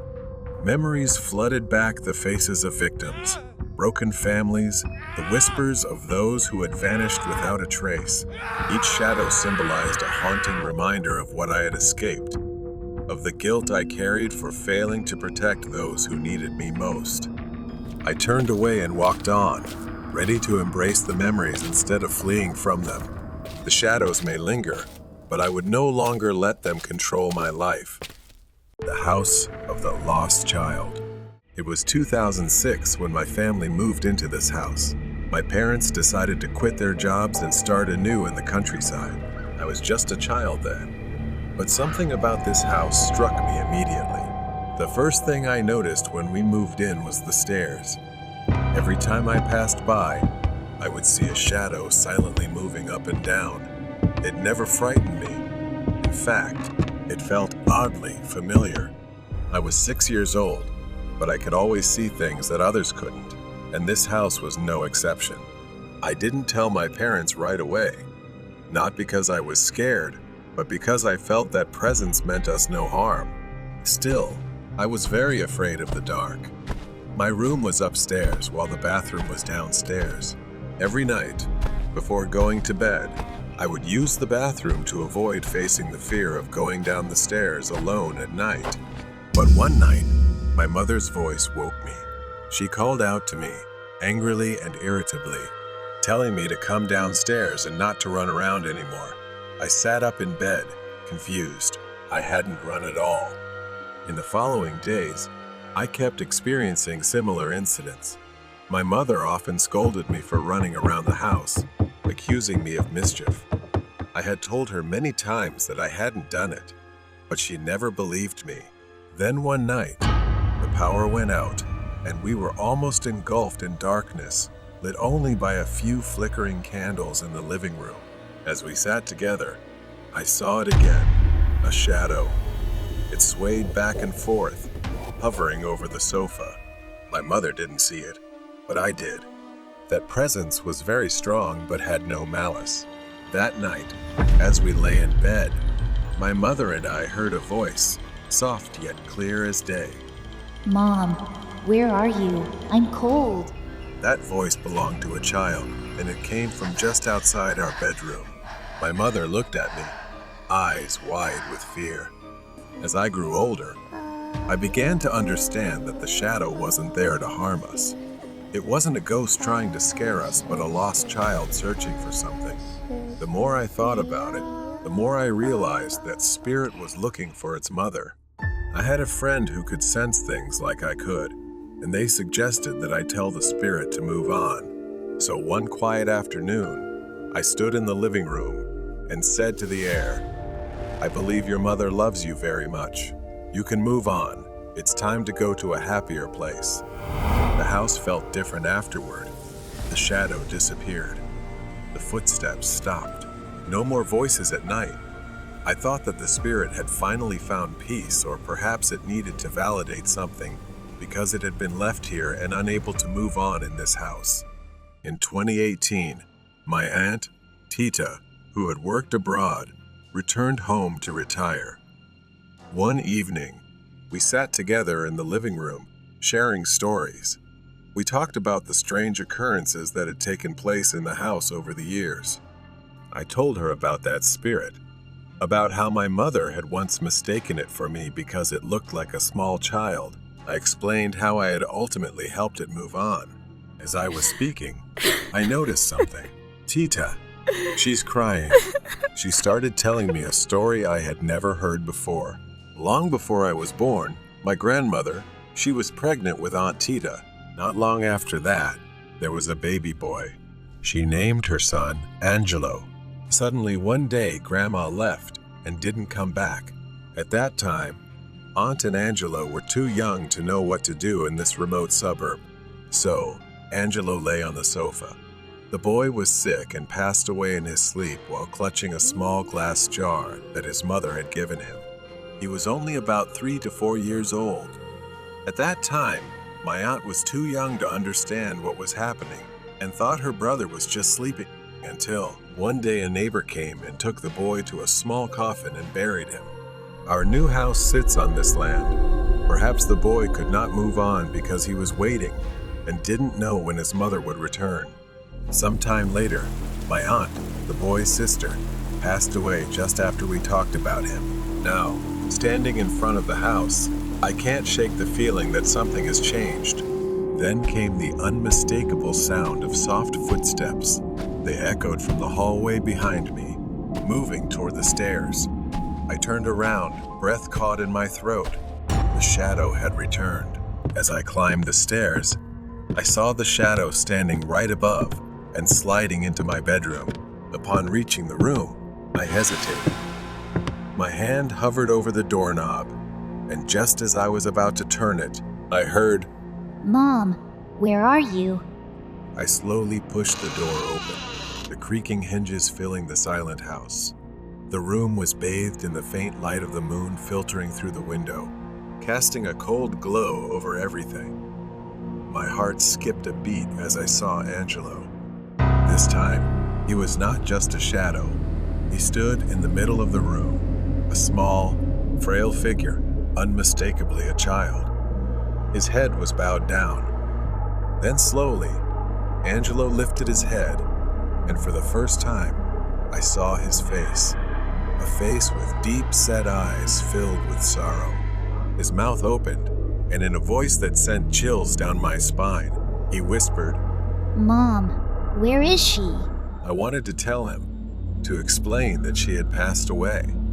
But before I could say anything, he raised a small glass jar, looking at it as if it held an ominous energy imprisoning his soul. Angelo stood still, clutching the jar, looking at me with hollow eyes. I had to do something. I couldn't let Angelo remain trapped forever. I took a deep breath, my voice trembling as I finally spoke to Angelo, telling him that his mother was no longer here. I told him to always believe that she loved him, so I urged him to move on. For a moment, Angelo's expression softened, but then he tightened his grip on the jar. His voice rang out again, firm and more desperate. Where is my mom? I want to see her. As if he didn't believe the words I was saying. Tears welled up in my eyes as I realized there were no words that could satisfy him. He wasn't just seeking peace. He wanted his mother, and nothing else mattered more than that. I could feel the air shift, the temperature drop, and for the first time in years, I felt fear. I couldn't let him stay. I had to help him find peace. Without thinking, I stepped toward him, my hands trembling. Angelo, I can help you find her. But first, you need to let go, to release everything. His gaze shifted from the jar to me, his hollow eyes filled with confusion and longing. Slowly, very slowly, he began to loosen his grip on the jar. As it fell from his hand and shattered on the floor, the room went silent. Angelo's figure began to fade, dissolving into the moonlight. Before he disappeared completely, I heard his voice one last time, soft, almost a whisper. Thank you. I stood outside the house. The weight that had burdened it for years was gone. Angelo was finally free. The feeling of guilt lingered, but I knew I had finally helped him find the peace he had been searching for all these years. The love his mother had for him, the love that had anchored Angelo to this world, had freed him. Perhaps he was beginning to understand the painful truths that even I never wanted to hear. He would likely continue his journey to find his mother in another world where he truly belonged. I looked back at the house one last time. It no longer felt haunted. Now, it was just a house, quiet and still. Angelo had gone, but he left behind something much more enduring. It was a son's love for his mother, transcending the boundaries of life and death. Mysterious driver in the desert. Gavi was driving down an empty desert highway, stretching for miles, barren and silent. He had been driving for hours. The only sound was the crackling of his car's radio, which seemed to be breaking down, with only static and the occasional country tune. This was one of the rare times Gavi passed through here. He glanced at his dashboard map. No towns, no gas stations for miles. Just an empty, desolate road. As Gavi approached a small hill on the road, he felt a sense of relief. The slight slope broke the endless flatness, providing a brief change. But as he went downhill, something caught his attention in the distance. At first, he couldn't tell what it was.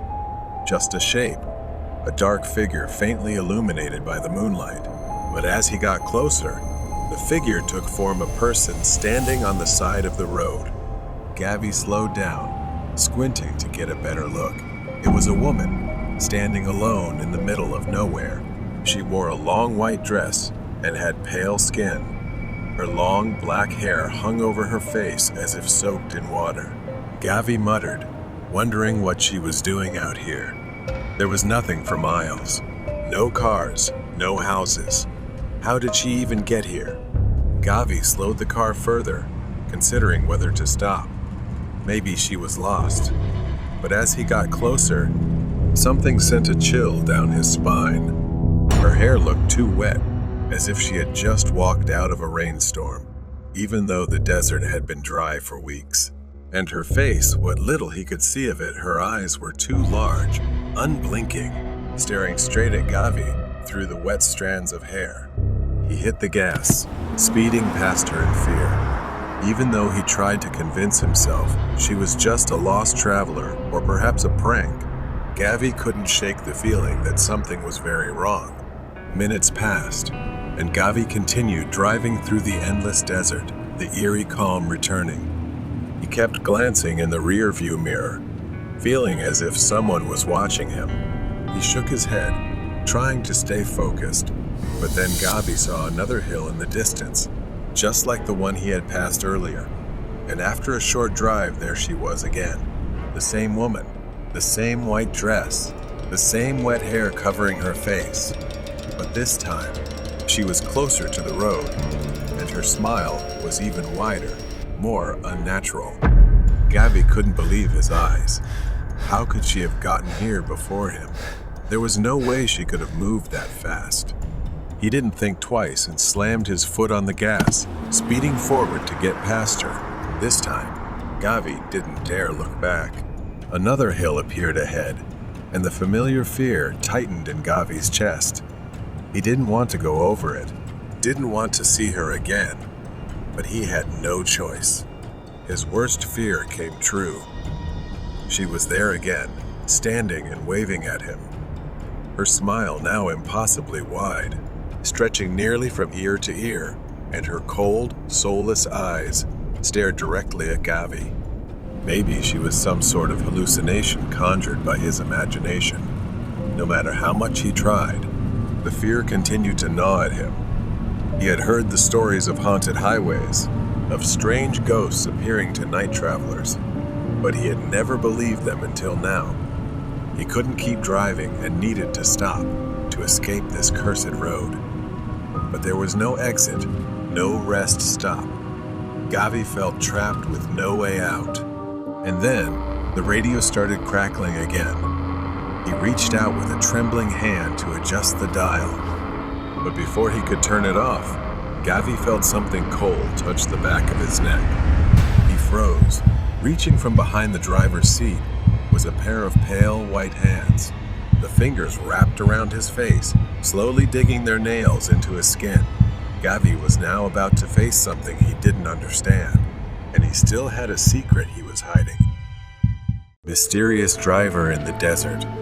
Those fingers, they were slowly tightening around Gavi's face. They were icy cold. Cold like the touch of death itself.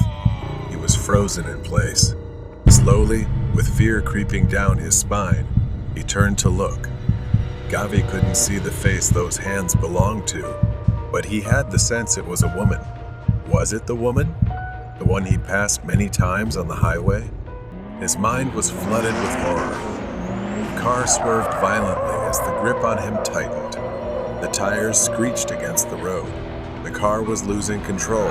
The car veered off the highway, crashing into the rocky terrain with a sharp, grating sound. The impact was brutal, throwing him against the steering wheel as the airbag deployed. Pain surged through his body. Gavi's head hit the window, and for a moment, everything seemed to blur. Smoke rose from the crumpled hood, the headlights flickering dimly on the dark horizon. Gavi's vision swam as he tried to focus. He was still alive. Gavi could feel blood trickling down one side of his face. His limbs were heavy, weighed down. He tried to move, but his body wouldn't respond. Then, he blacked out. In the distance, a car approached. The officer, a seasoned man who had seen his share of accidents, stepped out of his vehicle, his flashlight cutting through the desert's dark night. The car was a wreck. Twisted metal and shattered glass scattered across the rocky ground. Smoke still rose from the engine. The officer cautiously approached. The officer, Jay, shone his flashlight through the driver's side window. His eyes widened in shock when he saw the body still strapped into the seatbelt. After checking the license plate, he realized it was someone named Gavi. His head was twisted at a strange angle, almost wrenched to the side, and his eyes wouldn't close, wide open as if staring right at me. His face frozen in a horrifying grimace, blood smeared across his skin. But just as Jay started to step back, he heard something. A sound like someone crying, but it was muffled, as if something was blocking their mouth. The sound came from the trunk. At first, it was faint, barely audible. But as Jay leaned in to investigate, it grew louder, more desperate. It was a sobbing, painful cry, like that of a child trapped inside. Panic surged through the officer as he ran to the back of the car. His hands trembled as he fumbled with the trunk latch. Jay's mind raced with questions. Who could be inside? What had happened? 2 cases at once? The trunk lid sprang open. Jay's flashlight illuminated a haunting sight inside the cramped trunk, a little girl. A young girl, bound and gagged. Her wrists and ankles were tied tightly with thick, rough rope, and her mouth was sealed with tape. Tears streamed down her pale face, her eyes wide with fear. Not just that clutched tightly to her chest was a doll. The doll wore a white dress, its skin pale and cracked with age, its face fixed in a disturbingly wide smile. Large, dark eyes stared back, and its long black hair appeared wet, hanging loose. Jay reached out to touch the doll, and then its head moved. The girl sobbed, her body trembling as she clung to the doll. Jay staggered back, the weight of the doll's gaze pressing on him. He turned away, his breath becoming ragged, his heart pounding in his chest. The officer fought back his rising panic. It was just a coincidence, he told himself. He quickly untied the girl and removed the tape from her mouth. She gasped for air, sobbing loudly. Jay reassured the girl and led her to his patrol car. He called for backup. From the moment they got into the car, the doll sat there, staring at him, and he couldn't shake the feeling that it was watching him, studying him with its eerie and unsettling gaze. Soon after, backup and paramedics arrived. The girl was taken to the hospital, still clutching the doll, which baffled him. Her small hands clung to it as if it were the only thing tethering her. As the ambulance drove away, Jay remained haunted by the strange presence of the doll. He pondered the mysterious events leading up to the crash. Even though the girl had been rescued, the story felt far from over. It seemed to have slipped beyond Jay's understanding, perhaps into another world entirely. The Clown in the Tree. This happened to me when I was 14. It was the same year everyone was talking about creepy clowns lurking in random places. The stories were everywhere, but I never took them seriously until I had an encounter of my own. I was sitting alone in the living room. My parents had gone to my grandparents' house for the evening, leaving me home by myself. But instead of feeling free, there was a strange unease I couldn't shake. I texted some friends, inviting them over to kill time John and Emma. We played video games for a while, but after a few hours, we got bored. John had an idea. He said, "Let's go into the woods." There was a forest right behind my house that we usually avoided, especially at night. But it was still light out, and with nothing else to do, I agreed. We gathered ourselves and headed out. Part of me regretted it as soon as we left the house. The forest was dense, tall trees casting cool shade, but we weren't scared. We joked around, tossed sticks, and laughed about nothing. We had been there for about 20 or 30 minutes when we heard something strange. Someone was crying. The sound was faint but unmistakable, like sobbing, desperate, coming from deep within the trees. We all stopped, staring at each other. John was the first to break the silence, whispering tensely, "What the hell is that?" None of us knew, and Emma suggested we go check it out. I wanted to say no, but before I could, everyone was already heading towards the sound. My heart started pounding harder with each step. Something felt wrong, like we were walking into a place we shouldn't. As we got closer, we saw a figure slumped on a large branch of an old tree. It was a man, dressed as a clown. His outfit was white with black polka dots, but it was stained and torn. He wore a black wig, but it was messy, and his makeup was smeared by what looked like tears. He just sat there, quietly crying. John, being the idiot he was, yelled, "Hey, you idiot! Why are you crying up there?" A chill ran down my spine, and I instantly turned to John, telling him to shut up. But it was too late. The clown looked down at us, his tear-streaked face twisting into a smile. His lips curled upward, but it was hollow, as if he was trying to express something through invisible pain. And then I saw it. His hand, gripping a large machete, the blade covered in what looked like blood. We were frozen. He just sat there, staring at us, his smile widening grotesquely, yet his eyes were cold, emotionless. He said, "You won't understand, but when I show you, you will."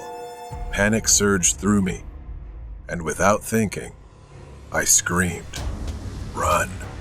We scattered, running in all directions.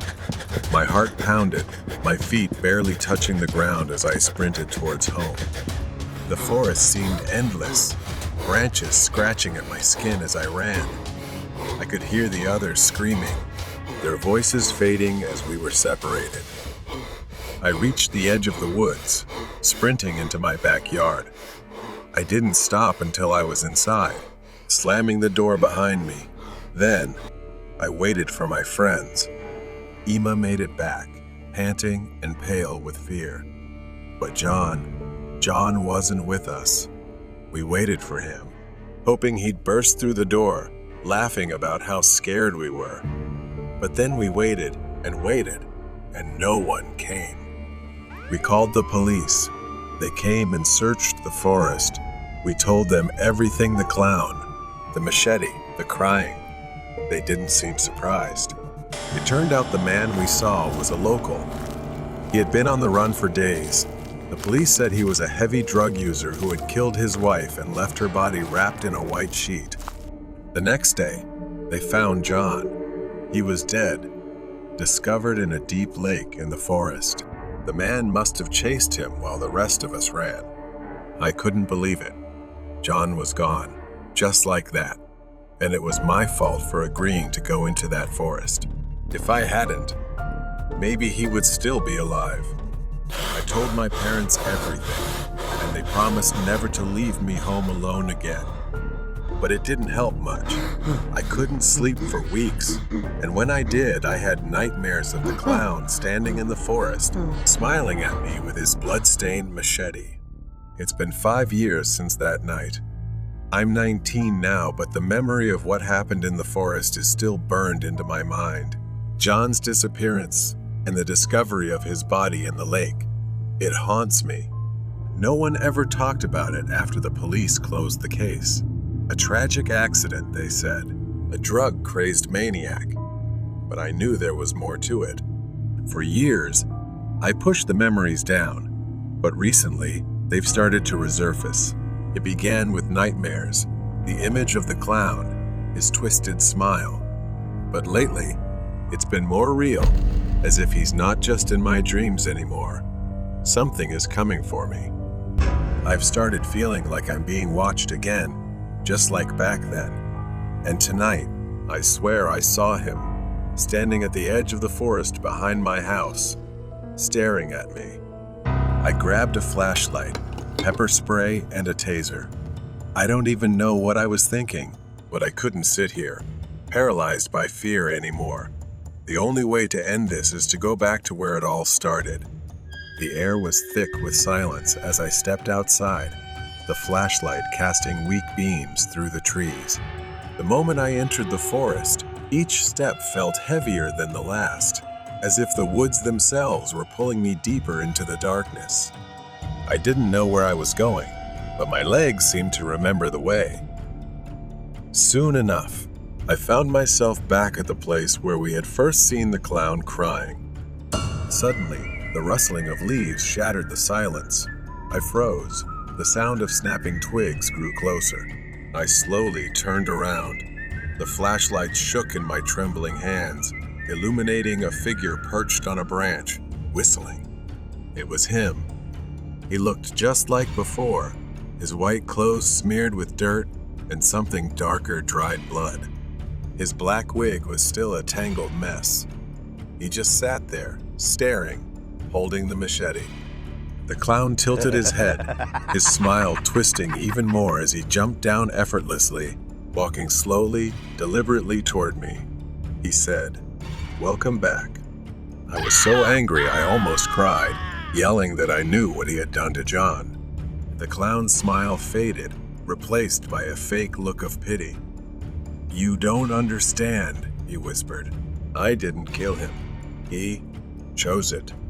I shook my head, backing away. His words. When I ran, I remembered seeing John hesitate, standing still. He didn't seem scared, more like mesmerized.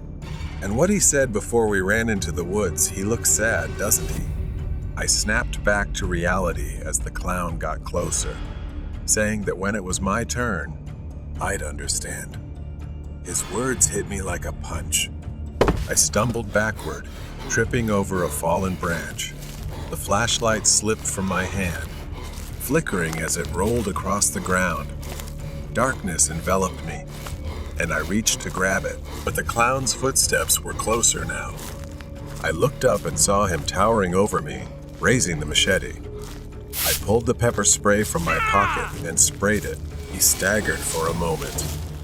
But then I heard a voice that sounded like John's. "Alex, you need to leave." I don't know how. I didn't look back at the clown. I just ran. His laughter echoed behind me. Suddenly, I was standing in my backyard, alone. The forest was quiet now, the house dark and still. I rushed inside and called the police, convinced he was still out there. When the police arrived this time, he was there. They found him crouched near the lake, clutching the machete. His clothes were soaked in blood and dirt. He didn't resist when they approached. Later, they interrogated him for hours. The clown believed he was chosen to lead people to the other side. The police dismissed it as the ramblings of a madman. But even then, I knew something darker was at play. Mysterious masked person. The house was peaceful under the moonlight, and it seemed like it would be a simple summer week without my parents. They trusted me to take care of everything, and so far, I had been enjoying video games, staying up late every kid's dream. Around 11 o'clock p.m., I was lounging on the couch, absorbed in my game. My phone buzzed beside me. A message from an unknown number popped up on the screen. "Hi." I frowned. "Who was this?" I asked, but the reply came instantly, mixed with irritation and aggression. "You don't know who this is?" I tried explaining that I had just gotten a new phone and lost my contacts, but the angry messages kept coming. I assumed it was a prank and put my phone on silent, returning to my game. I wasn't sure how much time had passed, but I was startled by a sound, a knock on the bedroom window. At first, I thought I was imagining it. It was late, and I'd been alone for days. Maybe my mind was playing tricks on me. Still, I cautiously moved to the window, pulling the curtain aside. Nothing, just an empty yard. But I knew I'd heard something. I pulled out my phone, intending to call my mom, when I noticed several unread messages from the same unknown number. The last one sent chills down my spine. I'm here. I froze. My heart pounded in my chest, each beat louder than the last. I immediately tried to call my mom, but the screen flashed, no signal. No way. We always had good reception here. I ran to the back porch and listened. Maybe, just maybe, someone was crying for help. I had years of self-defense training, and despite the fear surging through me, I was ready to defend myself. This could be a setup, a trick. I grabbed an old baseball bat from the garage and stepped into the backyard. The night was eerily quiet, which made me even more uneasy. I walked toward the edge of the trees, sweeping through the shadows. I shouted into the night, trying to sound confident, demanding who was there and telling them not to mess with me. Suddenly, a flashlight flickered, shining straight at me from deep in the woods. Whoever was holding it was too far for me to see their face, but they were trying to get my attention. The light went out as quickly as it had come on, and the screaming started again, this time more desperate. I slowly made my way toward the spot where the light had appeared. As I got closer to the trees, my heart pounded louder than my footsteps. The woods were dense, with towering trees casting deep shadows. I knew I shouldn't be doing this, but I couldn't stop. I yelled out, asking where the person was. A voice answered from somewhere ahead, a faint whisper saying, Here, help me. I stepped deeper into the woods. My grip tightened around the bat, and my legs felt heavy as I moved forward. I saw a figure. My voice trembled as I asked if it was the person calling for help. The figure didn't answer. Instead, it started moving. In a split second, I realized this wasn't someone tied up. This was someone alive, and they were running toward me. Panic surged through me, and something inside screamed at me to get away to save my life. I didn't know how, but I ran. I slammed the porch door behind me, locking it, then sprinted to my room, slamming the door shut. The knocking started again, first at the front door, then at the window. It was relentless, as if he was trying to break in from every corner. He wasn't playing anymore. He was hunting me. I heard the sound of glass shattering from the living room. My heart raced as I realized he was inside. Footsteps echoed through the house, slow and deliberate. He was looking for me. I hid behind the bedroom door, gripping the bat. I held on so tightly my knuckles turned white. The footsteps grew closer. I could hear his breathing just outside my door. The door creaked open, and I saw the wolf mask peeking out. He cautiously stepped inside, unaware that I was right behind him. In that split second, I swung the bat as hard as I could. It slammed into his head. He collapsed to the ground, and I didn't stop. I swung over and over until I was sure he wouldn't get up. The house was now quiet after the chaos. Inside, everything was still. The intruder in the wolf mask lay motionless on the floor, while I stood over him, panting, hands shaking as I gripped the bloodied bat. I stared down at the man, his body sprawled across the floor. The wolf mask, now cracked, still covered his head, hiding his face. For a moment, I froze, unable to process what I had just done. My phone still had no signal, but I needed help. I needed to get out of there. I rushed to the landline in the kitchen, my hands trembling uncontrollably as I dialed 911. I struggled to find the words, pressing the phone tightly to my ear, trying to calm down. I glanced back at the hallway leading to my bedroom, terrified that the masked man would get up again. The distant sound of sirens broke the silence of the night. Red and blue lights flickered across the walls as the police car stopped in front of the house. Their grim faces approached the door as I shakily opened it. The officers stepped inside, examining the broken glass, the signs of a struggle, and finally, the man lying on the floor. One officer knelt down, checking for a pulse. He said, "You did the right thing," as if he had seen this horror many times before. They told me to sit down and breathe, but I couldn't focus on anything except that mask, the wolf mask. Why? Why did he choose to wear it? The unconscious man was lifted onto a stretcher. His mask still hadn't been removed. My mind was still reeling from the events that had just unfolded. The next morning, I was at the police station. The officers asked me about the man, whether I had ever seen him before. I shook my head, explaining the messages, the strange knocks, and the wolf mask. Then, they told me his name was Thomas, and he had been on the run for years. A detective handed me a file filled with old newspaper clippings and photographs. The story they told me was chilling. Thomas had a disturbing past. Years ago, he had committed a series of home invasions in nearby towns. He would stalk his victims for days, learning their routines before making his move, and he always wore a mask to cover half his face. But it wasn't just any mask. The wolf mask had become his signature. In every report, survivors described the same thing. A tall man in a wolf mask, terrorizing families, always escaping before the police could catch him, until now. The final piece of the mystery was revealed when the detective, now more familiar with Thomas's case, explained why he chose the wolf mask. The detective slid a newspaper article toward me. It had a blurry photo of the wolf mask next to a headline that read, "Wolf Stalker Evades Capture." The detective said the wolf represented a predator, a cunning hunter. Thomas saw himself as the wolf, and his victims were the prey. It terrified me to think about how long he might have been watching me, waiting for the perfect moment to strike.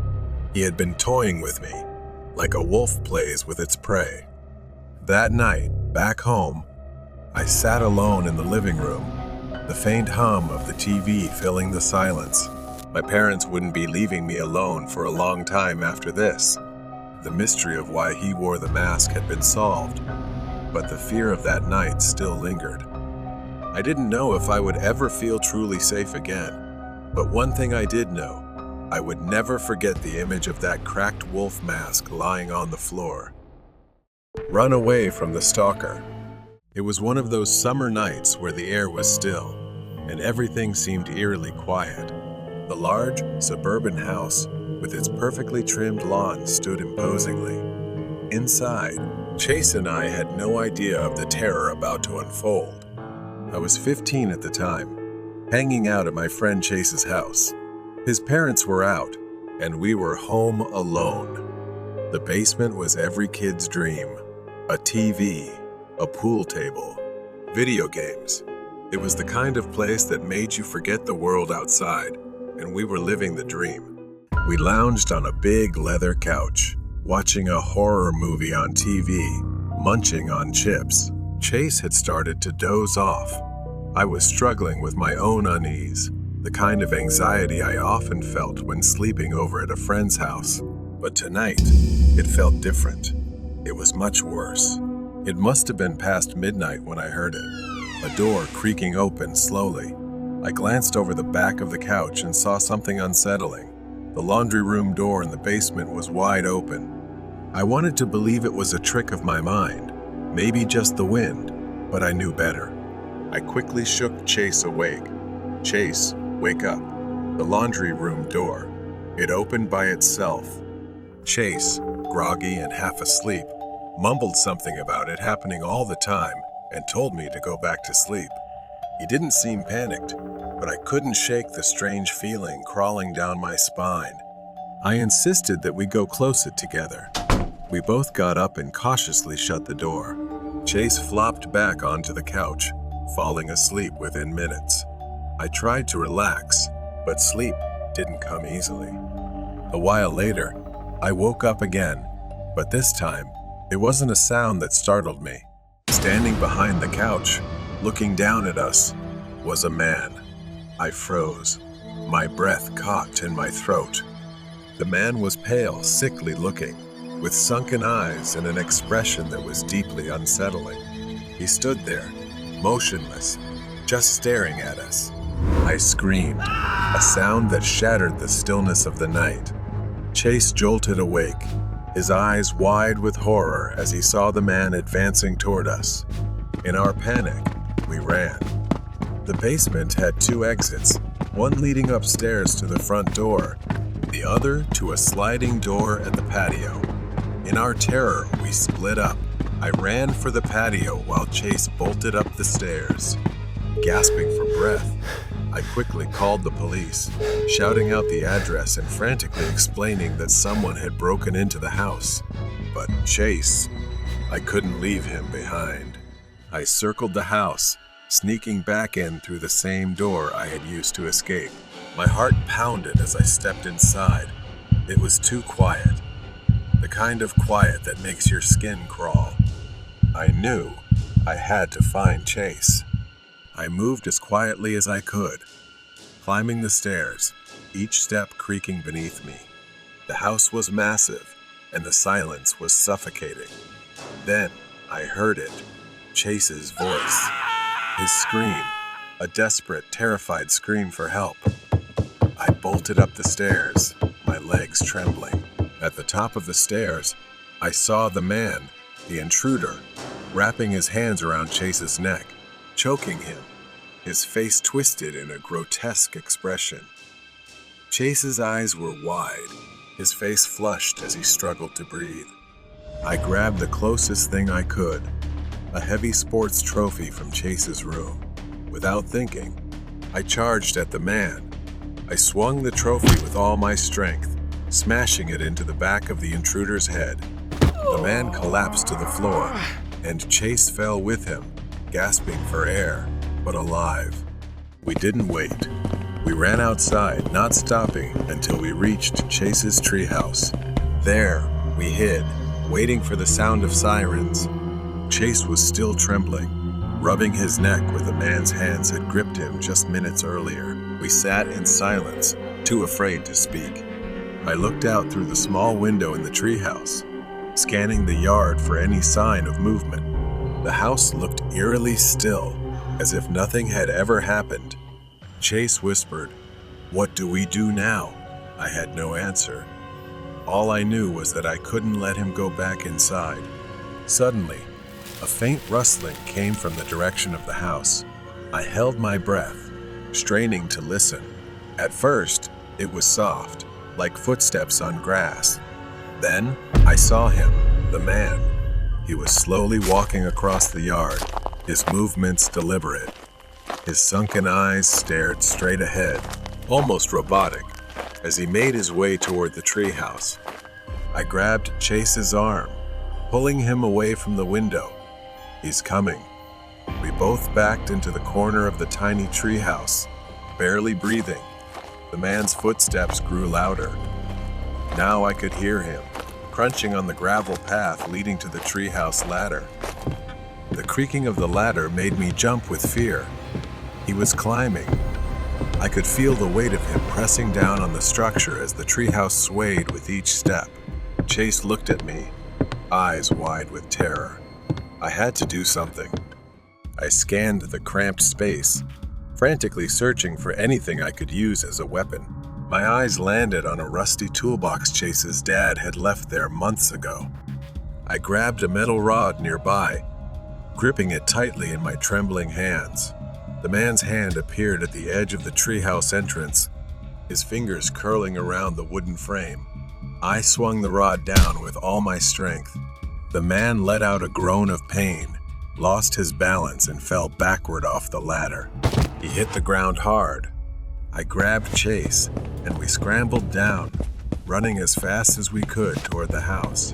My mind raced. Where could we go? The man had fallen, but he wasn't dead, and I knew it wouldn't be long before he got up again. Panting, I pulled Chase toward the side of the house, where thick bushes and overgrown trees hid us from view. We crouched down, trying to catch our breath. Suddenly, headlights appeared in the distance, the sound of tires crunching on gravel. It was the police. I whispered to Chase to wave for help.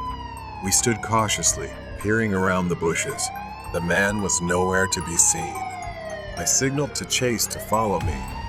We darted toward the driveway as the police car came to a stop. Relief washed over me as 2 officers stepped out, immediately scanning the area. I shouted, "He's still here!" "He's..." Before I could finish, a man emerged from the shadows, appearing from the side of the house. His movements were slower, more deliberate. Blood dripped from a gash on his head. The officers drew their weapons, ordering him to stop. But he didn't listen. He kept walking toward us, his eyes locked on Chase and me. The man ignored them, continuing his slow, deliberate walk. And then, without warning, he charged at us in a terrifying sprint. A gunshot from the police tore through the night. The man staggered, collapsing to the ground, gasping for breath. A wave of numbness washed over me. It was finally over.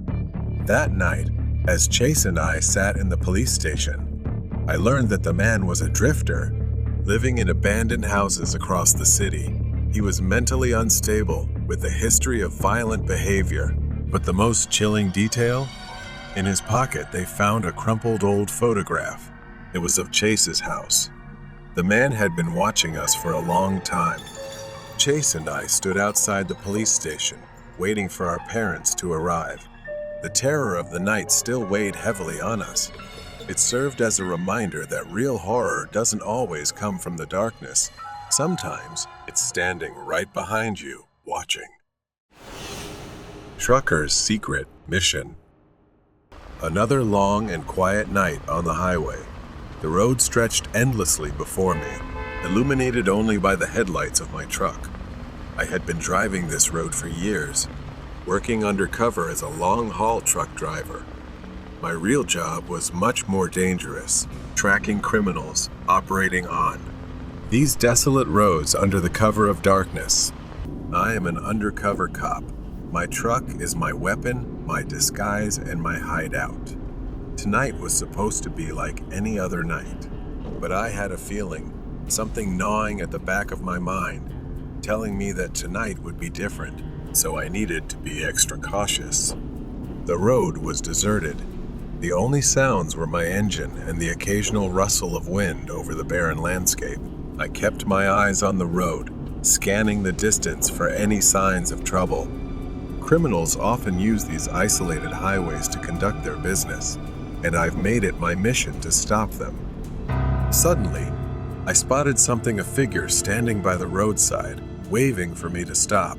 It was late, too late for anyone to be out here. My instincts kicked in immediately. Something was off. I slowed down and stopped by the roadside. The man approached, his face shrouded in darkness. He looked disheveled, almost deranged. As he got closer, I could see his clothes were torn and filthy.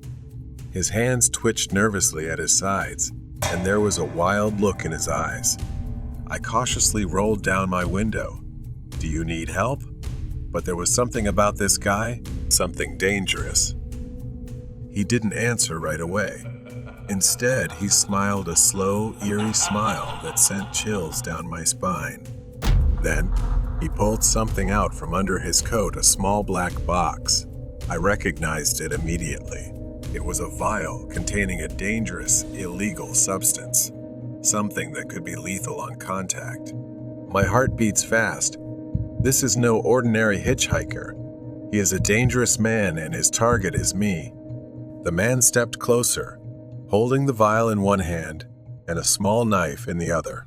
"Get out of the truck," he said, his voice low and threatening, "or I'll make sure you don't make it through the night." I knew what was in that vial. It was a more dangerous weapon than the knife he held. Just one drop could incapacitate me, or worse, kill me. He knew it too. That's why he smiled like that. I kept my cool. My training kicked in. I had dealt with guys like him before, unpredictable and dangerous. But this time was different.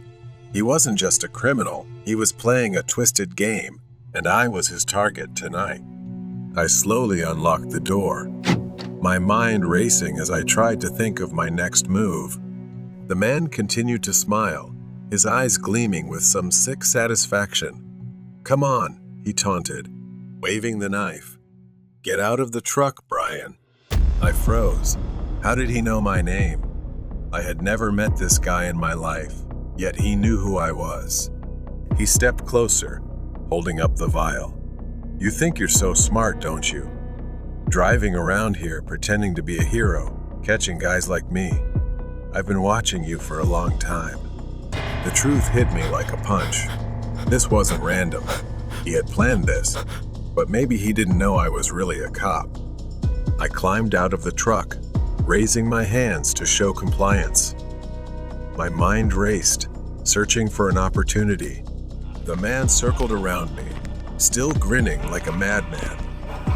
He sneered, starting to pace back and forth, waving the knife and vial as he spoke. His words grew more erratic. He muttered something about me stealing it from him, but I couldn't even remember what it was. I racked my brain, trying to recall him. I had taken down countless criminals in my time. Drug dealers, traffickers, murderers. Any of them could have a grudge. But this guy, his face didn't ring any bells. His eyes burned with hatred as he said, "Now I'm going to ruin your life." He stepped closer, waving the vial in front of me. He whispered, "Just one drop, and it'll all be over." I stood still, watching his every move. He was too close, too confident. He thought he had won, but he was careless, distracted by his own need for revenge. Suddenly, luck was on my side. As he rambled, I noticed a flaw in his plan, the way he loosely held the knife. How distracted he was. He was too immersed in his own twisted game. Luckily, every time I went on a mission, I always wore gloves to protect myself from hazardous materials. Without warning, I lunged forward, knocking the vial from his hand, sending it skidding across the pavement. He was shocked, but not for long. He swung the knife at me, but I was ready because I had been through it and knew how to handle it. I grabbed his wrist and twisted until he dropped the blade. The struggle was quick and brutal. I used every trained skill to subdue him, pinning him to the ground before he could react. He thrashed, cursing and screaming, but it was over. I had him. As I held him down, panting from the exertion, I asked, "Who are you? Why are you doing this?" He just laughed a cold, empty laugh. I stared at him, the pieces falling into place. He was one of the first criminals I had ever apprehended, a drug trafficker. He didn't forget I waited, planned, burned my hatred for years. I squeezed him. His words stabbed deeper than any weapon. He didn't pursue money or drugs or even freedom. He pursues revenge aimlessly and empty. Once he was subdued, I discreetly pressed for backup, making sure no one knew my true identity, while I waited for the other officers to arrive.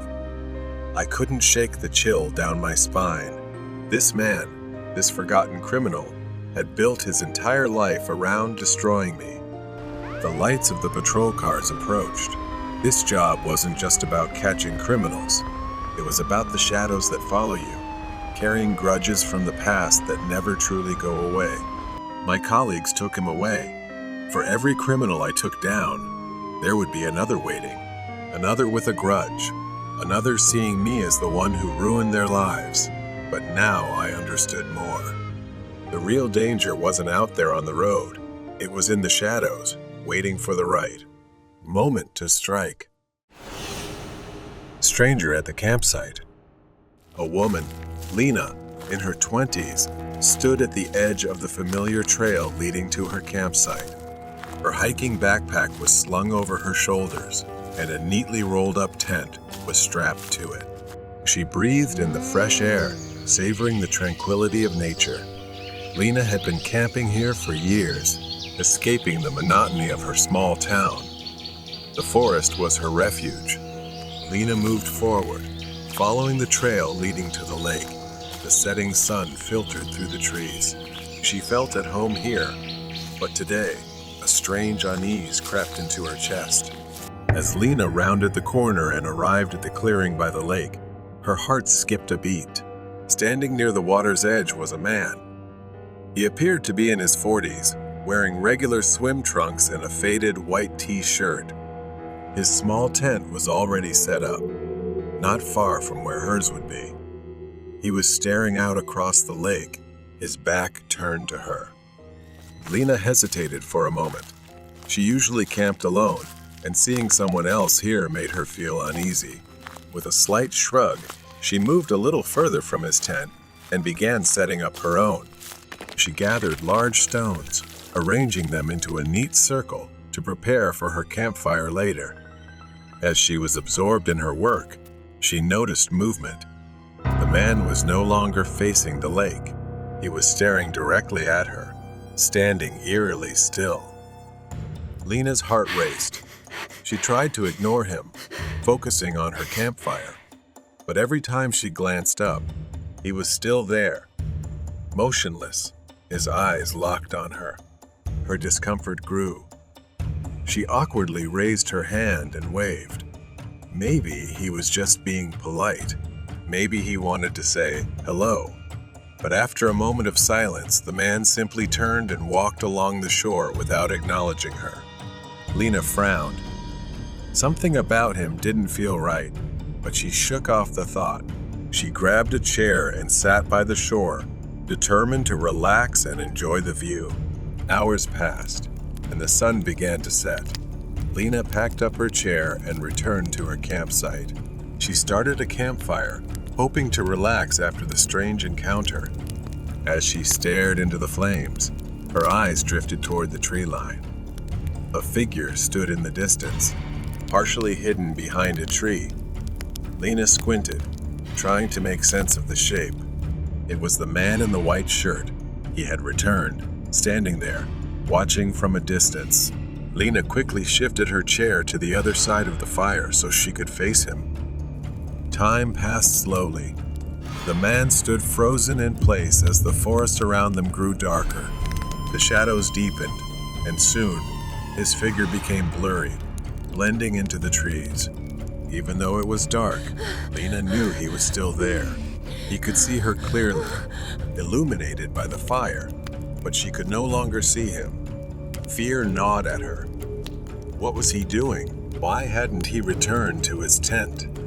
Hours passed, and Lena remained tense, staring into the trees. The only sounds were the crackling of the fire and distant crickets. She considered leaving but feared the man might follow her, keeping her rooted in place. She stoked the fire, ensuring it burned brightly, knowing it was her only way to keep the surrounding darkness at bay. Lena sat by the campfire, her face blurred in the flickering firelight. The night was already thick with shadows. The forest around her was a pitch-black void. Her eyes continuously turned to the tree line where the man stood.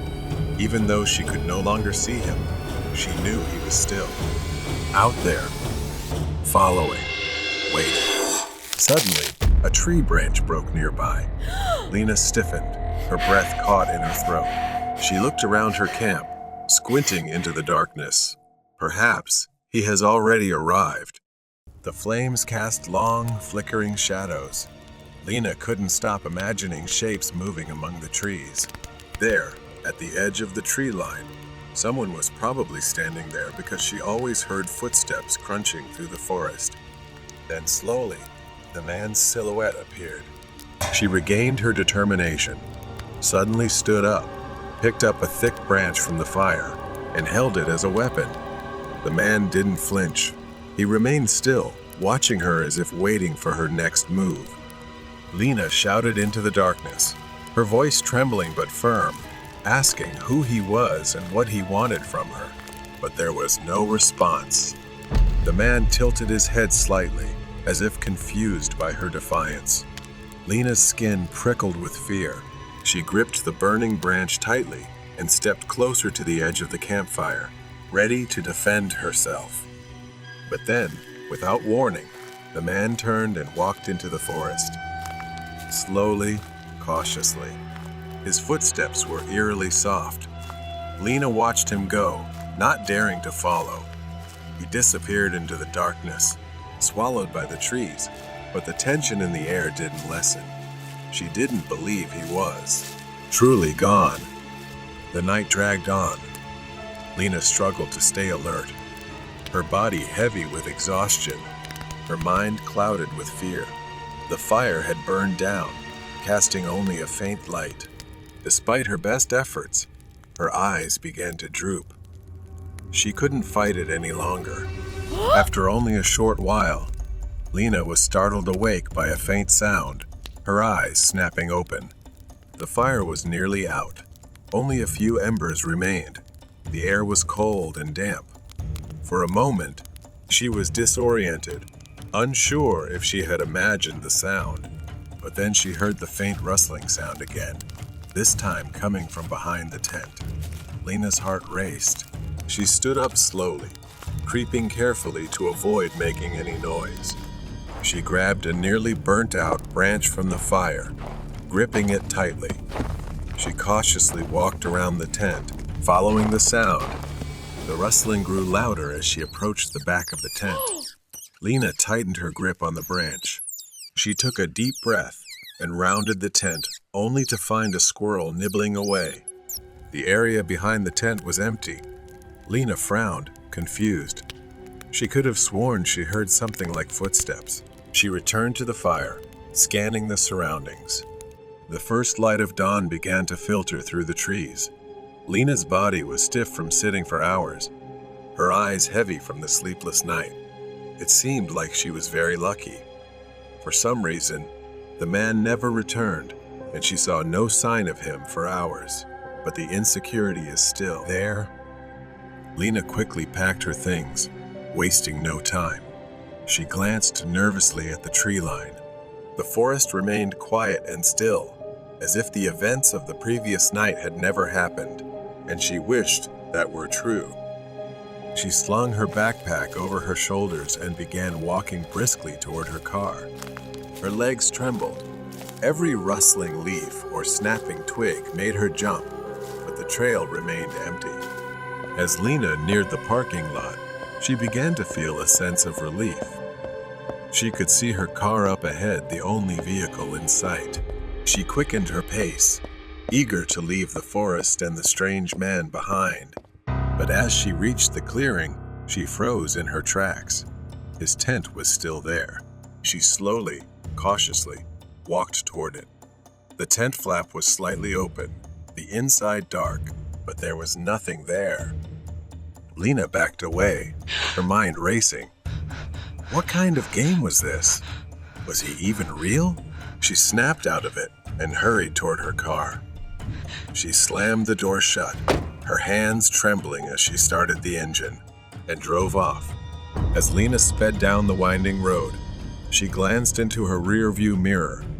Standing at the edge of the forest, partially hidden by the trees, was the man in the white shirt. His hand was raised, thumb out, as if hitchhiking. Lena pressed the gas pedal harder, her car speeding away, and she never looked back or returned to that forest again. It left her with an unforgettable memory, perhaps the worst camping trip she'd ever had. The hitchhiker's nightmare. The chilly spring air bit at my skin. It was a quiet night as I left the Subway restaurant. The shopping mall where the Subway was located was desolate, except for a few dim streetlights casting pale circles of light over the empty parking lot. Though the place was somewhat old and empty, the quality was decent, and it was only a 5 to 10 minute drive from my house. As I caught movement out of the corner of my eye, I saw a man walking past the stores. He was tall, disheveled, wearing sweatpants and a dingy t-shirt. As he passed by the window, he glanced at me. It was only a brief look, but something about him left me feeling uneasy. I brushed it off, telling myself it was nothing. Just some guy.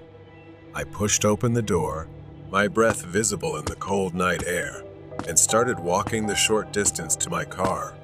I was halfway to my car when I heard footsteps behind me. At first, they were faint, but they quickly grew louder, closer. I glanced over my shoulder, and there he was, the man from earlier. He was walking toward me, and before I knew it, he was right next to me. I stopped, unsure of what he wanted. He was too close for comfort. He asked me for a ride to the gas station just down the street. His voice was calm, almost friendly, as he pointed toward a gas station nearby, visible from where we stood. It didn't seem far, and it was on my way home. Though I hesitated, the cold air and his seemingly urgent demeanor convinced me to agree. I got into my car, and the man sat in the passenger seat. I drove out of the parking lot, down the empty streets, making the short drive to the gas station. Neither of us said a word. The entire time, something felt off about the situation. I kept telling myself everything was fine, it was just a quick ride, after all. When we arrived at the gas station, I parked in the back of the lot. I expected him to get out right away, but he didn't. Seconds passed in uncomfortable silence, and my anxiety grew. I said, "All right, we're here," trying to sound casual, hoping he would leave, but he didn't move. The man stared straight ahead, making no move to get out of the car. My heart started pounding as I repeated myself, this time more firmly. "We're here.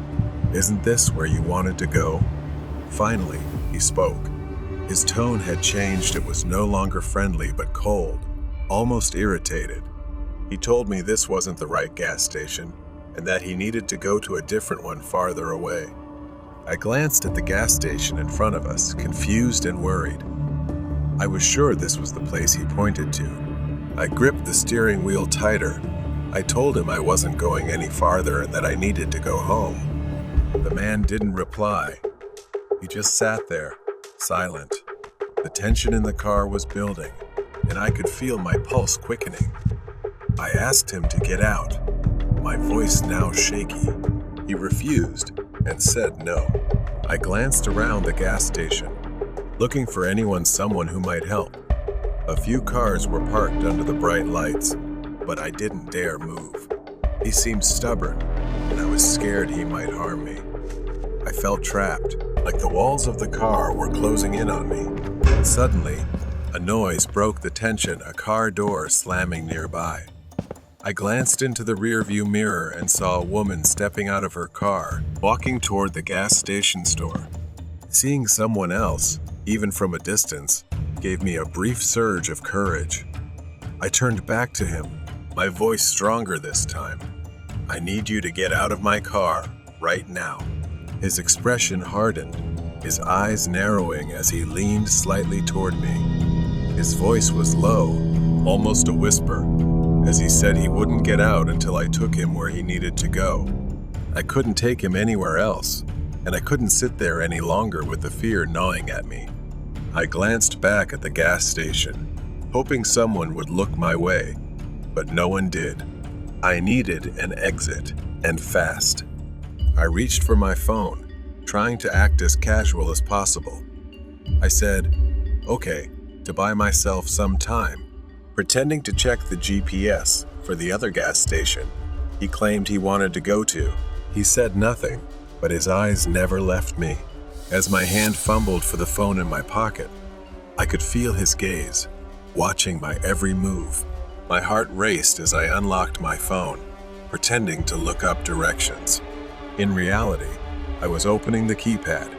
My mind raced, calculating how quickly I could call for help without him noticing. The Before I could act, he suddenly lunged at me, grabbing my wrist. Panic exploded in my chest. He squeezed my wrist painfully as he leaned closer, his face just inches from mine. I tried to pull away, but he held me tight.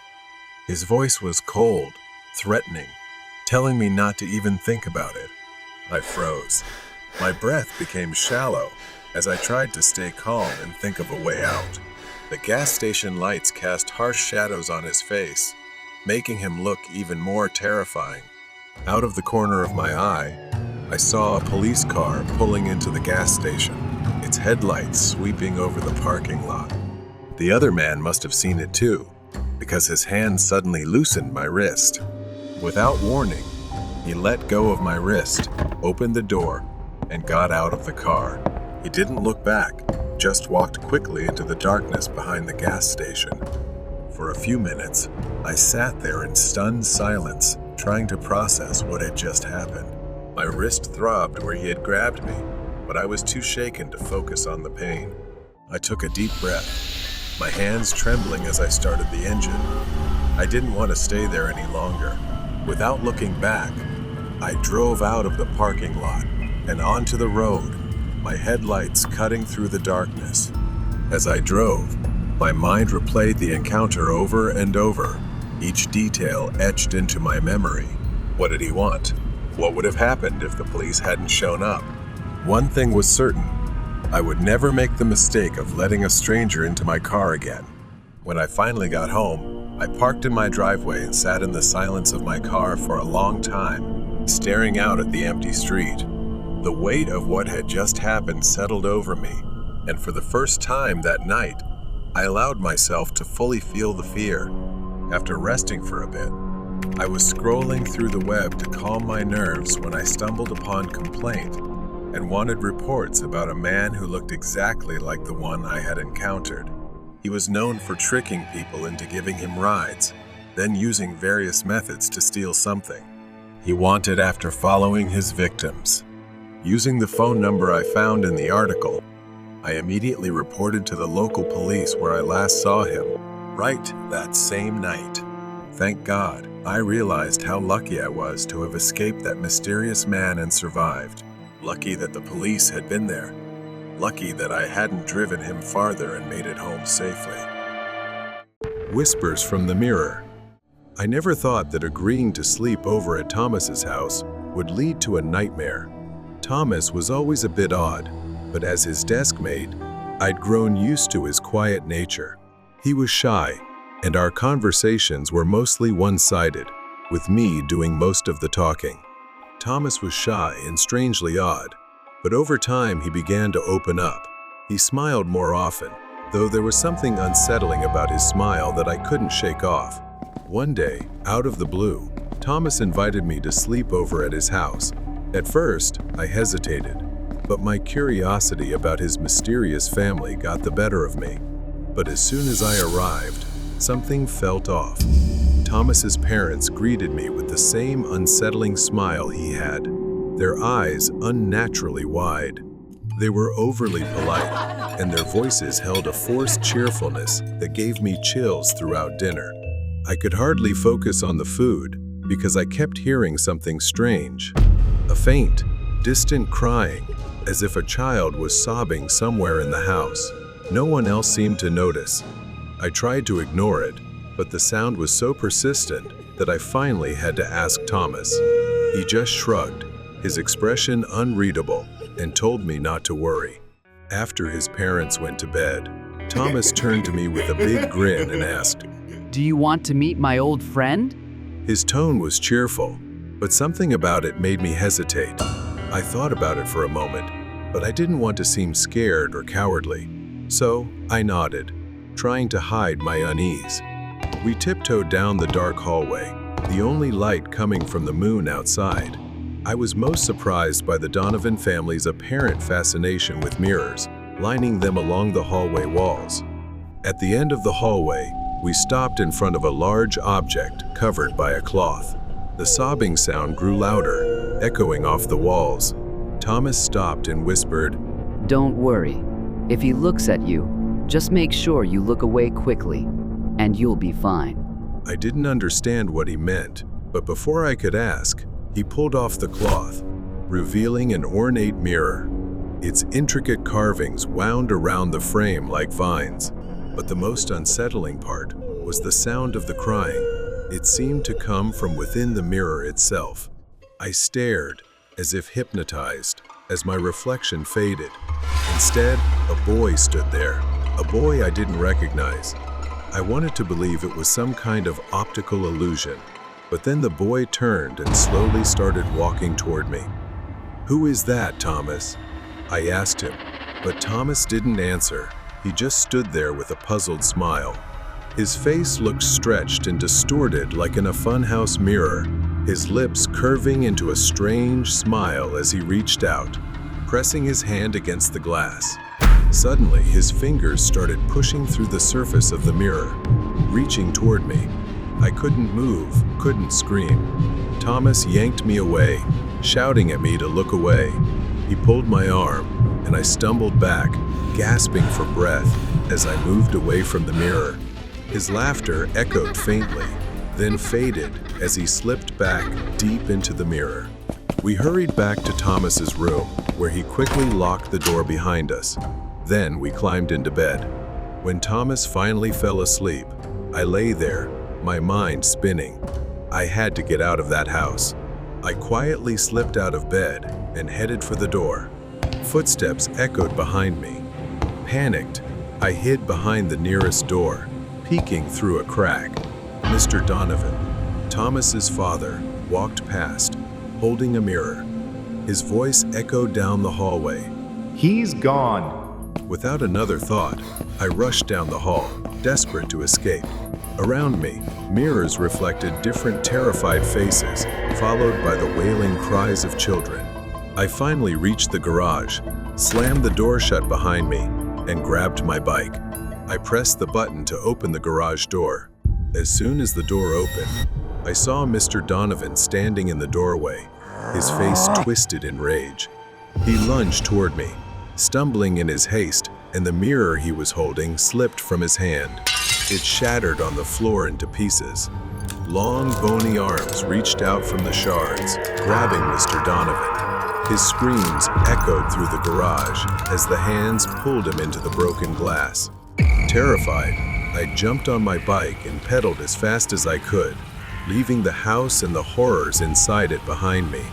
I didn't stop until I was far from the Donovan house. When I finally looked back, the house was just a distant silhouette. Scary night at the toy store. The night sky was heavy, and the large parking lot outside a quiet toy store was dimly lit by a few sparse street lights.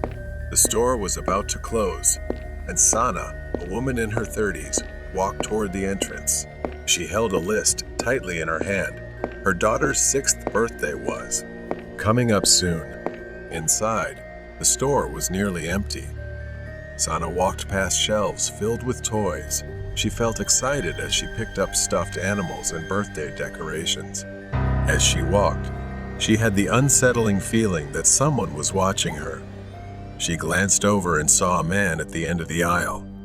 He wore a long black coat and had a hat pulled low over his face.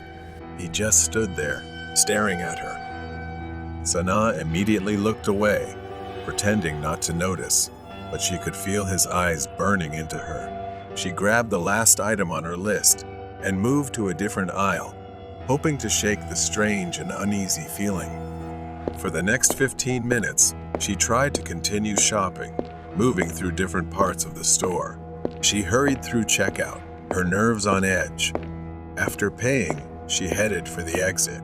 The parking lot was almost empty, except for her car and a suspicious gray SUV parked nearby. The vast emptiness made the SUV's proximity unsettling. As she neared her car, Sana's heart raced when she heard a car door open from the other side of the SUV. The man in the black coat emerged from around the SUV. It was the same man from the store. Her fear began to rise as she recognized him. She thought she needed to hide for a while. Sana hurried inside, her breath quickening. The store was nearly empty now, and the isolation was overwhelming. She moved through the aisles, trying to lose the man in the maze of shelves. Every few minutes, she glanced over her shoulder. The man was there, trailing her through the store. He kept his distance but never let her out of his sight. Her hands trembled as she pulled out her phone. She quickly dialed her husband, and when he answered, she whispered urgently into the phone. He promised he would be there in less than 10 minutes.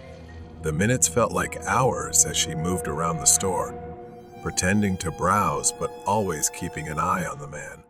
At one point, he seemed to lose interest and walked toward the exit, but as Sana neared the checkout counter, he lined up right behind her. The air felt stifling. She quickly moved through rows of stuffed animals and dolls, praying that the man wouldn't see her anymore. She crouched behind a shelf, pressing her back against it. She looked around, but didn't see him anywhere. For a moment, she dared to hope that he had really left. But then, the soft sound of footsteps on the floor shattered her illusion of safety.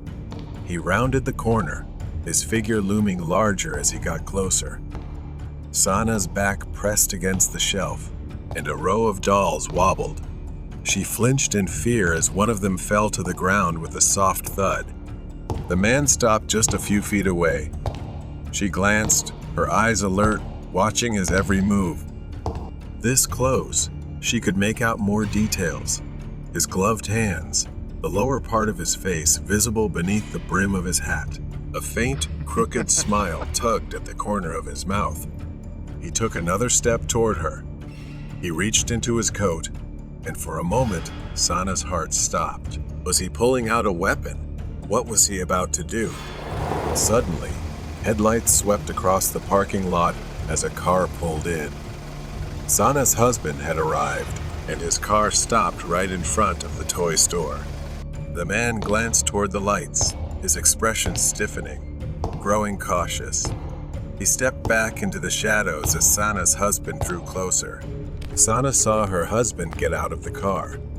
He walked toward the store, his eyes scanning the parking lot for her. She seized the moment and ran past the man, her heart pounding as she sprinted toward the store entrance. She didn't look back, but she could feel his eyes burning into her as she escaped. Sana rushed through the front door of the store, running toward her husband. Her face was pale, and her hands were trembling, but she was safe. She collapsed into his arms, her breath coming in gasps as the fear that had overwhelmed her began to fade. Her husband looked past her, scanning the store for the man, but the parking lot had returned to its eerie calm. The man in the black coat had disappeared, melting into the shadows. Her husband gripped the steering wheel, ready to drive them home, but Sana couldn't shake the feeling that this wasn't over. Later that night, Sana's phone rang. It was a call from the local police station. The man had been caught. They wanted her to come in and give a statement. The man had been arrested just hours after leaving the parking lot. A patrol car had spotted his SUV parked suspiciously in another lot near a shopping mall. When the police approached him casually, he resisted arrest, acting erratically. Sana listened intently as the detective began revealing disturbing details that had come to light after his arrest. During questioning, the man, identified as Dennis, initially refused to cooperate. He claimed he was just shopping late and looking for lost car keys, but his story quickly unraveled. The police found disturbing evidence inside his SUV, items that made Sana's skin crawl. First, there was a knife, wrapped in cloth and hidden under the passenger seat. It wasn't an ordinary knife. The blade was worn, and the handle was smooth from years of use. Next to it was a set of duct tape, rope, and zip ties, all stashed in a small canvas bag. Dennis had likely planned something far worse than just following her. The real horror came when they found the photos. Many were of women, all taken from a distance, some in grocery stores, others as they left malls, a few while walking their dogs.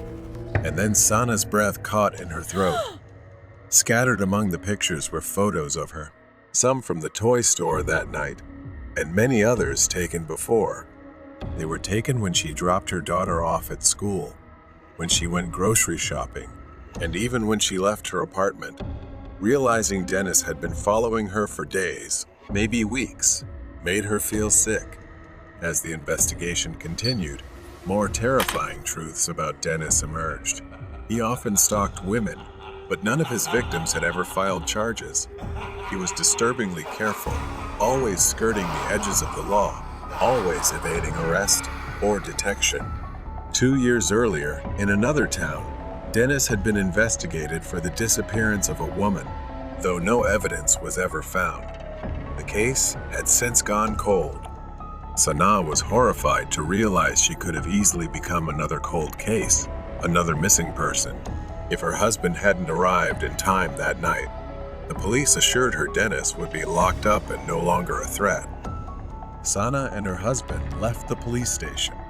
They drove home in the quiet darkness. She glanced over at her husband, grateful that he had arrived just in time. But deep down, a new sense of caution had been born. She would never let her guard down like that again.